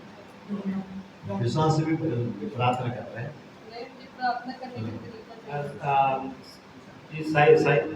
सातान भी प्रार्थना कर रहा था, அவருக்கு கூட பதில் கொடுத்தார் இயேசு. அவனுக்கு கூட பதில் கொடுத்தார். तो शैतान ने प्रार्थना किया था, उसको भी परमेश्वर ने जवाब दिया। அல்லேலூயா. हालेलुया। விசுவாச ने बोला, शैतान ने बोला நான் வந்து பள்ளிக்கூடத்துக்கு போனோம் मैंने वो स्वर्ग के अंदर जाना है, அப்படின்னு मुझे स्वर्ग के अंदर भेज दो करके उन्होंने विनती की। விண்ணப்பம் பண்ணிச்சு. वो शैतान ने आकर उससे दुष्ट आत्मा ने आकर उससे विनती किया, இயேசுட்ட கேக்குது. प्रभु यीशु मसीह से मांगा, ஆனா இயேசு உடனே செவி கொடுத்து விசுவாசு அவன் तुरंत प्रभु பள்ளிக்கூடம் यीशु मसीह ने कहा कि तुम जाओ। அதுக்கு பதில் கொடுத்தாரே இல்லையா? क्या दुष्ट आत्मा को प्रभु यीशु मसीह ने जवाब दिया कि नहीं? அப்ப ஏன் டேபிளுக்கு பதில் கிடைக்கல? क्यों टेबल की प्रार्थना के लिए प्रभु ने जवाब नहीं दिया? टेबल के प्रेयर करने का तरीका सही है। प्रेयर करने का तरीका ठीक है। டேபிள் தான் வாங்குறானா? टेबल तो मांग रहे हैं। पर किसी के लिए बोल रहा है। अच्छा, किसी के लिए उन्होंने गाड़ी दिया तो मुझे क्यों नहीं? டேபிள் வாங்குறதா ஆனா டேபிளுக்கு சைஸ் नहीं दिया. अच्छा, उन्होंने टेबल तो मांगा लेकिन क्या साइज में टेबल चाहिए करके उन्होंने नहीं मांगा। நம்ம சர்ச் நேரமான சர்ச்சில் ஜெபம் பண்ணுவோம். हमने बोलते कि प्रभु कलीसिया का भर दो करके हम बोलते हैं, प्रार्थना करते ஆனா हैं। எத்தனை பேர் வேணும்னு சொல்றது இல்ல. हम कितने लोग चाहिए करके हम मांगते नहीं। அல்லேலூயா. हालेलुया। எல்லாமே ஆண்டவர் அந்த ஞானத்தோடு அறிவோடு கேட்டு கொடுக்கிறார். जब जब हम प्रार्थना करते हैं बुद्धि और ज्ञान के साथ हम प्रार्थना करेंगे, परमेश्वर जरूर करेगा। அதாவது எலியாவுடைய ஜெபம் கருத்துள்ளதா இருந்தது. इसलिए हम बाइबल में पढ़ते हैं कि जो एलिया नबी का प्रार्थना है एकदम ठीक प्रार्थना, खरा प्रार्थना किया। டேட் கொடுத்தாரு டேட். उन्होंने डेट दिया था, 3 வருஷம் மழை நிறுத்தணும்னு சொன்னார். उन्होंने बोला था 3 साल की बारिश नहीं होगा करके उन्होंने बताया। 3 வருஷம் கரெக்டா மழை நின்னுது. तो 3 साल बारिश नहीं आई। 3 வருஷம் முடிஞ்சவரை ஜெபம் பண்ணார். 3 साल होने के बाद उन्होंने प्रार्थना किया, மழை வந்து. बारिश आ गई। நம்ம ஜெபம் எப்படி இருக்குது? तो हमारा प्रार्थना कैसे अभी? நிரப்பங்கன்றோம். हमने बोलते हैं कि परमेश्वर भर दो बोलते हैं, அது எங்க நிரப்பணும்னு சொல்றது இல்லை. लेकिन कहाँ परिणाम ने नहीं बोला। அல்லேலூயா. हालेलुया। எல்லாமே ஞானத்தோட அறிவோடு तो செய்யணும். इसलिए हम बुद्धि के साथ ज्ञान के साथ आपको करना चाहिए। அடுத்தது 5வது, पांचवा पॉइंट, குடும்ப வாழ்க்கையில வேதம் வர வேண்டும். परिवार की जीवन में वचन। சங்கீதம் 78:5. वचन संहिता 78 का 5, 78:5। वचन संहिता 78:5। उसने तो याकूब में एक चितौनी ठहराई और इस्राएल में एक व्यवस्था लगाई, जिसके विषय में उसने हमारे पितरों को आज्ञा दी कि तुम इन्हें अपने अपने लड़केपनों को बताना। அவர் யாக்கோபின் சாட்சியை ஏற்படுத்தி இஸ்ரவேலிலே வேதத்தை ஸ்தாபித்து அவைகளை தங்கள் பிள்ளைகளுக்கு அறிவிக்கும்படி நம்முடைய பிதாக்களுக்கு கட்டளையிட்டார். ஒரு குடும்பத்துல வேதம் இருக்க வேண்டும். एक परिवार में वचन होना चाहिए। தன் பிள்ளைகளுக்கு நீங்கள் வேதத்தை போதிக்க வேண்டும். हमारे बच्चों को हम वचन सिखाना चाहिए। எத்தனை வீடுகளிலே குடும்ப ஜெபம் இருக்கிறது? हम में से कितने परिवार में आप परिवार के रूप में प्रार्थना करते हैं? குடும்ப பிரார்த்தனை. परिवार की प्रार्थना। அப்போது உங்க பிள்ளைகளுக்கு அதை குறித்து சொல்லி தருகிறீர்களா? तो परिवार की प्रार्थना में हम बच्चों को वचन के बारे में सिखाते हैं। இங்கு சொல்லப்பட்டிருக்கிறது, यहाँ पर जो लिखा है, தன்னுடைய பிள்ளைகளுக்கும் அவர்கள் சொல்லி தந்திருக்கிறார். ये वचन के अनुसार वो लोग अपने बच्चों को भी उन्होंने सिखाया। ஒரு குடும்ப ஜெபம் பெரிய பெரிய ஆசீர்வாதத்தை கொண்டு வருகிறது. ये परिवार की प्रार्थना बड़े बड़े आशीषों को लेकर आता है। அந்த பிள்ளைகள் நல்ல வாழ்க்கையில வளர்கிறார்கள். वो बच्चे जीवन में अच्छा ठीक तरीके से पढ़ते हैं, நல்ல படிப்புல ஞானத்துல வளர்கிறார்கள். पढ़ाई में ज्ञान और बुद्धि के साथ पढ़ते हैं। அவர்கள் வளர்ந்து வர காலத்துல நல்ல அவங்க குடும்பம் அமைக்கிறது ஆண்டவர் செய்து वो முடிக்கிறார். लोग पढ़ने के बाद उनका परिवार बहुत बड़ा आशीष के कारण बन जाता है। அந்த குடும்பம் ஆசீர்வாதமா இருந்திருப்பாங்க. वो परिवार आशीष के साथ रहते हुए हम देख सकते हैं। நீங்கள் வேதத்துல நிறைய குடும்பங்கள் ஆசீர்வதிக்கப்பட்டிருக்கிறது. परिवार में वचन में बाइबल में पढ़ते हैं, कई परिवार ऐसे हैं आशीष पाया परिवार को हम देखते हैं। அல்லேலூயா. हालेलुया। நாம குடும்பத்தை நாம் தான் கவனிக்க வேண்டும். हमारे परिवार को हम खुद देखभाल करना चाहिए। வரப்போற நாட்களிலே வேதம் இல்லாமல் போனால் பிள்ளைகள் இங்க அலைந்து திரிவார்கள். आने वाले समय पे यदि हमारे बच्चों के पास ठीक तरीके से वचन मालूम नहीं है, वो लोग इधर उधर घूमते रहने वाला बन जाएंगे। உங்க அடுத்த 3 சந்ததி வரைக்கும் நீங்க வேதத்தை சொல்லி தர வேண்டும். अगले 3 पीढ़ी के लिए आप परमेश्वर के वचन को सिखाना बहुत जरूरी है। மோசே காலத்துல வேதம் இருந்தது. मूसा का समय में वचन था। அவர் இயேசுவாக்கு சொல்லி தந்தார். तो यीशुआ को उन्होंने सिखाया। இயேசுவா அடுத்த சந்ததி சொல்லி தந்தது. यीशुआ ने दूसरा पीढ़ी को उन्होंने सिखाया। ஆனால் அடுத்த சந்ததி யாருமே சொல்லி தரல. उसके बाद वाले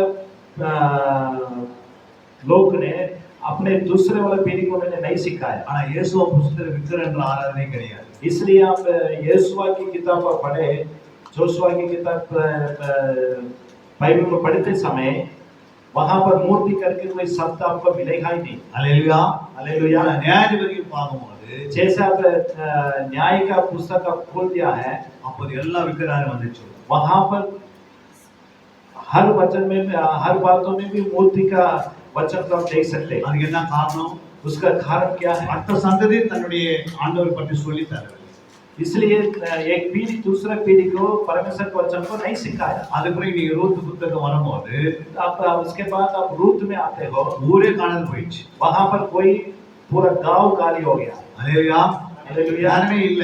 वहां पर कोई है नहीं। இப்ப நீங்க அடுத்த சந்ததி சொல்லி தரலனா आप हम अगला पीढ़ी को नहीं सिखाते हैं, அடுத்த சந்ததி இயேசுவை இல்லைன்னு சொல்லுவான்.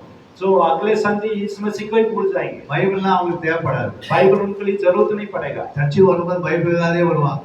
बिना बाइबल के तो चर्च में आएंगे। அல்லேலூயா.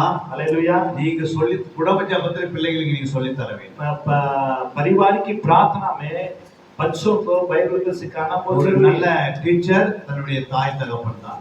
एक बच्चा का अच्छा शिक्षक कौन है? अपना माँ बाप। அல்லேலூயா.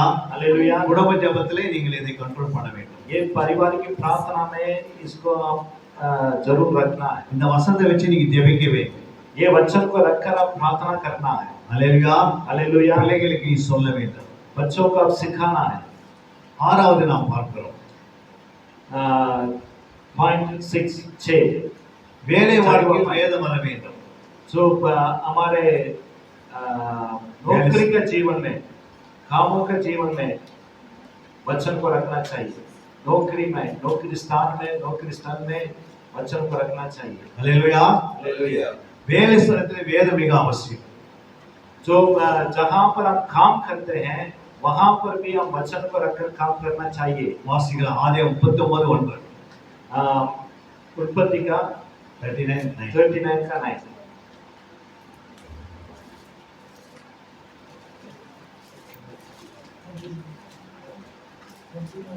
इस घर में मुझे बड़ा कोई नहीं और ना उससे तुझे छोड़ जो उसकी पत्नी है मुझसे कुछ नहीं रख छोड़ा सो भला मैं ऐसी बड़ी दुष्टता करके परमेश्वर का अपराध होकर जाऊं। இந்த வீட்டிலே என்னிலும் பெரியவன் இல்லை. நீ அவருடைய மனைவியா இருக்கிறபடியால் உன்னை தவிர வேறொன்றையும் அவன் எனக்கு விலக்கி வைக்கவில்லை. இப்படி இருக்க நான் இத்தனை பெரிய பொல்லாங்கு உடன்பட்டு தேவனுக்கு விரோதமாய் பாவம் செய்வது எப்படி என்றான்.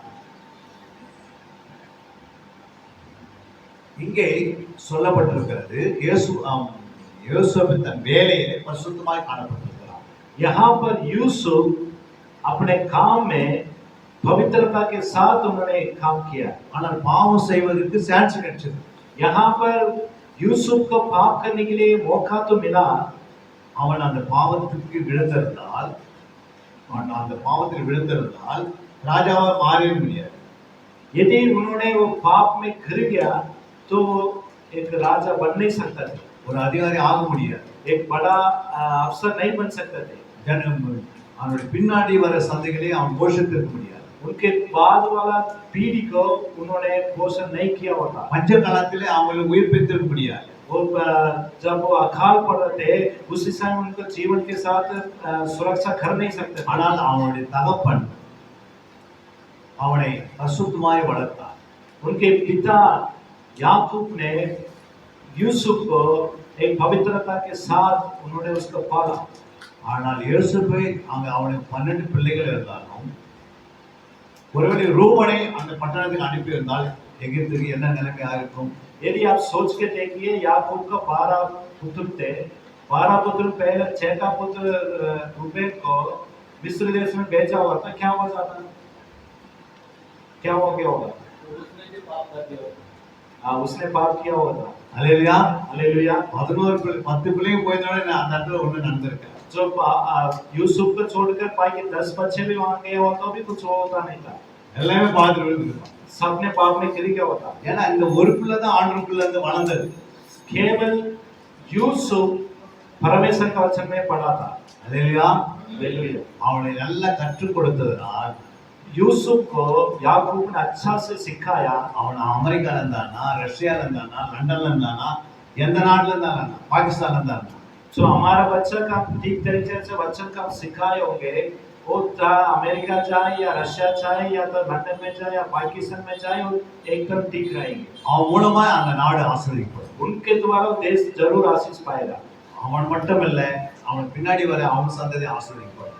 केवल वो नहीं होगा, उनके पीछे जितना पीढ़ी आ रहा है वो भी आशीष पाएंगे। அல்லேலூயா. हालेलुया। உங்க பிள்ளைகளை பார்த்து நீ சொல்ல முடியுமா? क्या हमारे बच्चों को देखकर हम ऐसे कह सकते हैं मेरा बच्चा काम पर भी जाए और परमेश्वर को पालन करे? ஒரு முறை வீட்டை விட்டு வெளியே போயாச்சுன்னா एक உங்க பிள்ளைங்க 10 முறை போன் பண்ணி எங்க இருக்குன்னு கேட்கணும். जो एक बार हमारा बच्चा बाहर चलेगा हमें फोन करना पड़ता 10 बार कहाँ हम रहते हैं। அல்லேலூயா. हालेलुया। ஏன்னா நம்ம ஒரு சந்தேகம், लेकिन हमारे अंदर अभी भी एक थोड़ा डाउट रहता है। எங்க இருக்கிறா எப்படி இருக்கிறான்னு கேட்டார். जो हम पूछते रहते हैं कि वो कहाँ रह रहा है, किसके साथ रह रहा है करके हमारा डर रहता है। யாக்கோபு விட்டு யோசேப்பு 20 வருஷம் வெளியே இருந்தான். जो याकूब को छोड़कर यूसुफ 20 साल बाहर रहा। ஆனா யாக்கோபு ஒரு நாள் கூட போன் பண்ணி கேட்கல. लेकिन याकूब ने एक बार भी फोन नहीं किया। அல்லேலூயா. தேடி கூட பார்க்கல. वो शायद वो ढूंढ को भी नहीं देखा। அல்லேலூயா. அல்லேலூயா. அவன் பிள்ளை நல்ல மாதிரி வளர்த்ததுனால அவன் வேலை ஸ்தலத்துல பரிசுத்தம் இருந்தது. அவனுக்காக எல்லாருமே சாட்சி கொடுத்தாங்க. जो याकूब यूसुफ को ठीक तरीका से उन्होंने सिखाया, इसलिए जहाँ पर यूसुफ ने काम किया वहाँ पर सारे लोग उनके बारे में गवाही भी दी। அல்லேலூயா. हालेलुया। ஒரு தேவனுடைய பிள்ளைகள் ஒரு வேலை செய்யணும், அந்த வேலை செய்ய ஆசீர்வதிக்கப்படும். हम परमेश्वर के बच्चे होने के नाते एक जगह में जाकर हम काम करते हैं, हमारे वजह से वो जगह भी आशीष पाएगा। அல்லேலூயா. हालेलुया। நம்ம பிள்ளைகளை நம்ம வச்சுதான் ஆண்டவர் ஆசீர்வாதம் கொண்டு வரார். जो हमारे बच्चों को हमारे से ही आशीष को लेकर आता है। அல்லேலூயா. हालेलुया। அந்த பிள்ளை மேல் கர்த்தருடைய மகிமை இருக்கிறதுனால, கர்த்தருடைய பிரசன்னம் இருக்கிறதுனால அந்த பிள்ளை ஆசீர்வதிக்கப்படும். जो हमारे बच्चों के ऊपर परमेश्वर की महिमा और अनुग्रह है, इसलिए उनको परमेश्वर आशीष करता है। அந்த வேலை ஸ்தலத்துல எங்க போனாலும் தேவ அபிஷேகம் அந்த பிள்ளைக்குள்ள இருந்தா நிச்சயம் அந்த இடம் ஆசீர்வதிக்கும். जो इसलिए हमारे बच्चे किसी भी स्थान में काम के लिए जाए, जो परमेश्वर के द्वारा आशीष पाएगा, वो स्थान भी आशीष पाएगा। இதுதான் ஆண்டவர் விரும்புகிறார். ये बातों को परमेश्वर चाहता है। 6 காரியம் நான் சொன்னேன். எத்தனை பேர் புரிஞ்சது? अभी यहाँ पर हमने 6 स्टेप्स को हमने देखा है, क्या आपने समझा? 7வது ஒரு காரியம் இருக்கு. जो 7वां पॉइंट है, வாசிக்கலாம். ஊழிய வாழ்க்கையில வேதம் இருக்கணும். जैसे हमारे सेवकाई में वचन होना चाहिए। சங்கீதம் 94:13. वचन संगीता 94:13। वचन संगीता Psalms का 94:13. क्योंकि तू उसको विपत्ति के दिनों में उससे उस समय तक चैन देता रहता है, जब तक दुष्टों के लिए गड़ा नहीं खोला जाता। हालेलुया। 13। 13. அந்த டோல் படி. सारी इसमें 12. बोलिए सच ऊपर वाला वचन को पढ़ो, मालूम हो जाएगा। ये याद क्या ही धन्य है वे पुरुष जो जिसको तू ताड़ना देता है और अपनी व्यवस्था सिखाता है। जी जी। हालेलुया। 12 वचन है ना।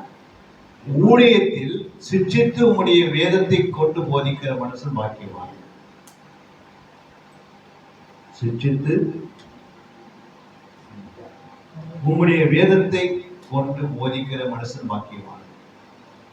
धन्य है मनुष्य जिससे तू ताड़ना देता है और अपनी व्यवस्था से सिखाता है। हालेलुया। हालेलुया। ஊழியக்காரன் தன்னுடைய விசுவாசிகளை தவறு செய்யும்போது சிற்றித்து போதிக்க வேண்டியது அவசியம். एक परमेश्वर के दास जब एक अपने कलीसिया में एक विश्वासी जब गलत करता है, उसको सही तरीके से समझाना है और शिक्षा देना है। हालेलुया। हालेलुया। அப்படி கொடுக்கவில்லை என்றால் அந்த விசுவாசி மூலம் முழு சபை கெட்டு போய்விடுகிறது. ऐसा नहीं करने से तो पूरा कलीसिया खराब हो सकता है। அதனால் அதிகமா சபைக்கு பலவீனம் வரும். इसके द्वारा हमारा कलीसिया कमजोर भी पड़ सकता है। அதை குறித்து நாம் மிக ஜாக்கிரதையா இருக்க வேண்டும். इसलिए हम कलीसिया के बारे में हम बहुत ध्यान से हम काम करना पड़ता है। வேதம் தவறு செய்யும்போது சிட்சிக்கிறது. बाइबल जब हम गलती करते हैं हमें शिक्षा देता है। எதுக்கு சிட்சை இருக்கிறது? क्यों परमेश्वर हमें ताड़ना कर देता है? அவன் வேசி பிள்ளையா மாறிவிடக்கூடாது. किस लिए परमेश्वर हमें दंड देता है कि हम एक पापी नहीं बनना है। हालेलुया। ஒரு நரகத்துக்கு போயிடக்கூடாது. हम नरक में नहीं जाना है। சிட்சிக்கும் போது மற்ற எல்லா விசுவாசிகளும் எச்சரிக்கப்படுகிறார். जब हम किसी को समझाते हैं और शिक्षा देते हैं, बाकी सारे बाकी विश्वासियों उसके द्वारा सावधान रहना शुरू कर देते हैं। हालेलुया। हालेलुया। சிட்சிக்கும் போது அதுக்கு தான் போதிக்க முடியும். तो हम शिक्षा भी देते हैं, उसके बाद समझाते भी हैं। அவன் சிட்சித்து போதிக்கும் போது அந்த வசனத்தின் நிமித்தம் அந்த சிட்சிப்பை ஏற்றுக்கொண்டு தேவனுடைய வார்த்தைக்கு கீழ்ப்படிக்க முடியும். जब वो जब हम शिक्षा देते हैं और उसका समझा देते हैं, जब वो आज्ञा मानते हैं, वो சிற்றிப்பு மூன்று விதத்தில் இருக்கிறது. जो एक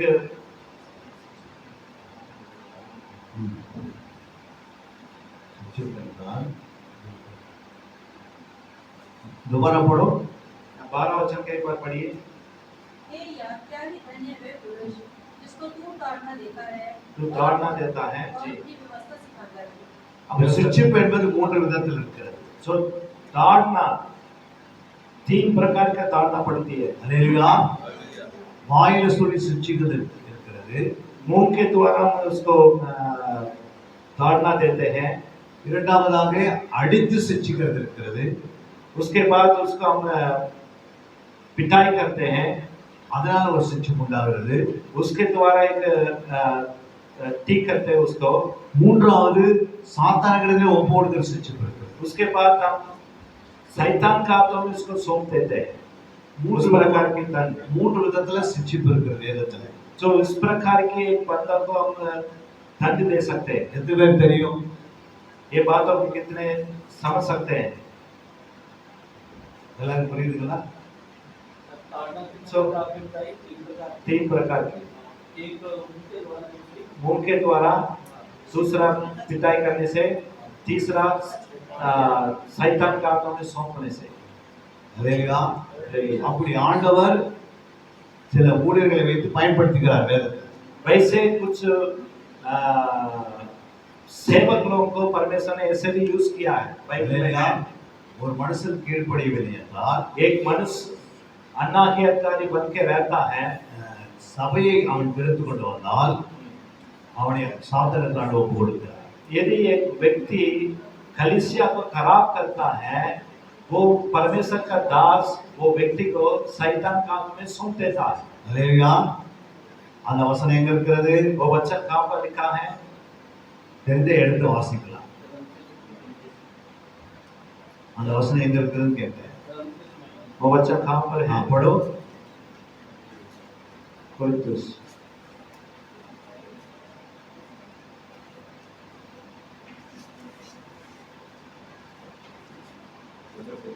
हाँ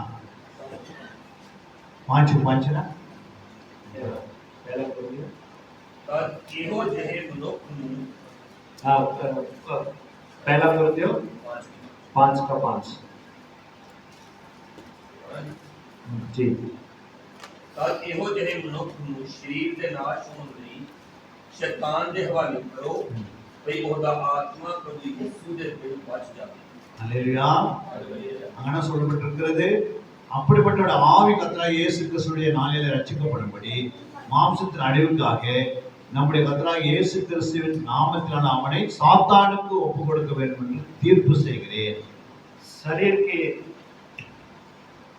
विनाश के लिए सातान को सौंपा जाता है ताकि उसकी आत्मा प्रभु यीशु मसीह के दिन में उतार पाए।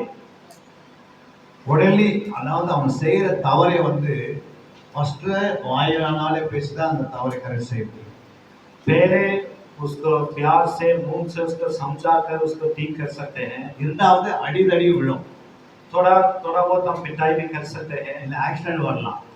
तो मतलब पिटाई का मतलब है कि उसका थोड़ा बहुत छोटा मोटा एक्सीडेंट भी हो सकता है। அதனால உடனே நம்ம ஆண்டவர் இருக்கக்கூடாது. तो इसका मतलब हम परमेश्वर का एकदम उसका परमेश्वर के ऊपर गुस्सा नहीं होना चाहिए। இது இரண்டாவது சிற்றிப்பில் இருக்கிறாங்கன்னு அர்த்தம். इसका मतलब वो दूसरे प्रकार का ताड़ना में वो रहता करके इसका मतलब है। அவங்க அப்படி என்ன செய்யணும், உடனே மனம் தெரியுங்க. नहीं एक्चुअली जैसे उन्होंने तमिल में बोला वैसे था। इसका मतलब कि ताड़ना में 3 प्रकार है। हम मुंह से थोड़ा प्यार से उसको समझाते हैं, या वो उस बातों को नहीं माना, दोबारा उसका क्या होगा, उनका कोई बीमारी आ जाएगा या कुछ एक्सीडेंट हो जाएगा। उसके द्वारा परमेश्वर सिखाएगा कि बेटा जो तुमने गलत किया उसमें से मन फिरो। जब उसके लिए भी उन्होंने मन फिरा, तीसरी बात है सातान का आत्मा उसको सौंप दो। அல்லேலூயா. हालेलुया। அவர் சாத்தான் முடிவில் அவனை மரணம் எடுக்கலாம், இல்ல கை கால் வச்சு உட்கார வச்சிடலாம். ये भी हो सकता है। उसके बाद तीसरा पार्ट में हम करते हैं जब शैतान उसको जीवन को भी ले सकता है, या तो उसका हाथ पैर तोड़ के उसके एक जगह में पिटा भी सकता है। அல்லேலூயா. हालेलुया। அதை கண்டு கொள்ளவே முடியாது. इसको हम पहचान नहीं सकते। ஆனா சிருஷ்டிப்பு 3 விதத்துல இருக்குதுன்னு யாருக்கு தெரியும்? அவங்களுக்கு தான். लेकिन ये ताड़ना 3 प्रकार की होता है जिसका हमको मालूम होना चाहिए। அப்பதான் நமக்கு ஒரு காரியத்தை பத்தி கரெக்டா கண்டுபிடிக்க முடியும். तब इसके बारे में हम ठीक तरीके से हम समझ सकते हैं क्यों एक व्यक्ति के जीवन में ये सारा हो रहा है। சிருஷ்டிப்புல இருக்கும்போது ஜெபத்தை ஆண்டவர் ஏற்றுக்கொள்வதில்லை. जब एक व्यक्ति इस प्रकार की स्थिति में ताड़ना में घुसर के जाता है, तब वो व्यक्ति प्रार्थना करे, परमेश्वर उसको नहीं मानता। குழந்தை தப்பு பண்ணுகிறது, जो बच्चा एक गलती करता है, நீங்க அடிக்கிறீங்க, वो मारते हैं, இன்னொருத்தர் வந்து தடுக்கிறாங்க, दूसरा आके रोकता है, அப்ப நீங்க என்ன சொல்லுவீங்க? तब हम क्या बोलते हैं? हमारा बच्चा ने गलती किया, हम उसको पिटाई कर रहे हैं, कोई आके उसको रुकावट कर रहा है, जब हम क्या कहेंगे? दूसरा कोई करके आके हमें मारना नहीं, बच्चे को मत मारो, ऐसा बोल रहे हैं। हम क्या करेंगे? हम क्या बताएंगे? अरे 2 मिनट हम कहेंगे जाओ तो अपना काम करो, है ना? हालेलुया। लेकिन वो क्या करे? विज्ञापन कर रहा है, अगर प्रार्थना कर रहे हैं, उसको मारना नहीं, लेकिन आप छोड़ो उसको बात, मैं मारूंगा, वैसे भी तो उसके बावजूद बच्चे कितना भी रोए हम नहीं सुनते। हालेलुया। दूसरा भी कुछ बात भी नहीं सुनते, जो बच्चा रोता है उसका बात भी हम नहीं ध्यान नहीं करते कि उसको ठीक करने में लग जाते हैं। அதாவது சிருஷ்டிப்புல இருக்கும்போது ஆண்டவர் வேண்டுதல் கேட்க மாட்டார். जब इस प्रकार की धारणा में कोई व्यक्ति जाता है, जब वो प्रार्थना करे, तो परमेश्वर सुनेगा ही नहीं। हालेलुया। அது சிருஷ்டிப்புக்குள்ள இருக்கிறது, क्योंकि वो इस प्रकार की वो धारणा के अंदर वो घुसर के जा रहा है। அதை ஆண்டவரே திருத்துவார்.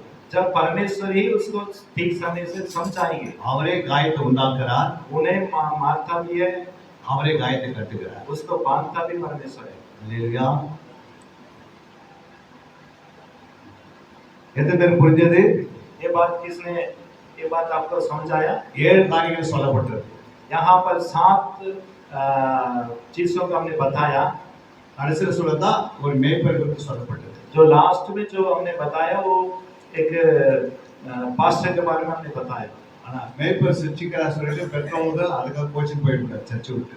जो हम किसी को पास्टर हम थोड़ा ताड़ना देता है, थोड़ा समझाता है, गुस्सा होकर हम कलीसिया को छोड़ कर नहीं जाना है, इसलिए हम खुद हमारे बच्चों को सिखाता करके हम जाके पास्टर से गुस्सा नहीं होना चाहिए। இதெல்லாம் குடும்ப ஜெபத்துல நம்ம சொல்லி தரணும். ये सारा परिवार की प्रार्थना में हमको बच्चों को सिखाना चाहिए, हम भी सीखना चाहिए। இந்த காலகட்டத்தில் ஏதோ சொன்னவே சர்ச்சு விட்டு ஓடிடுது. आजकल तो हम कुछ भी बोले कलीसिया से बात नहीं के तैयार रहते हैं। हालेलुया।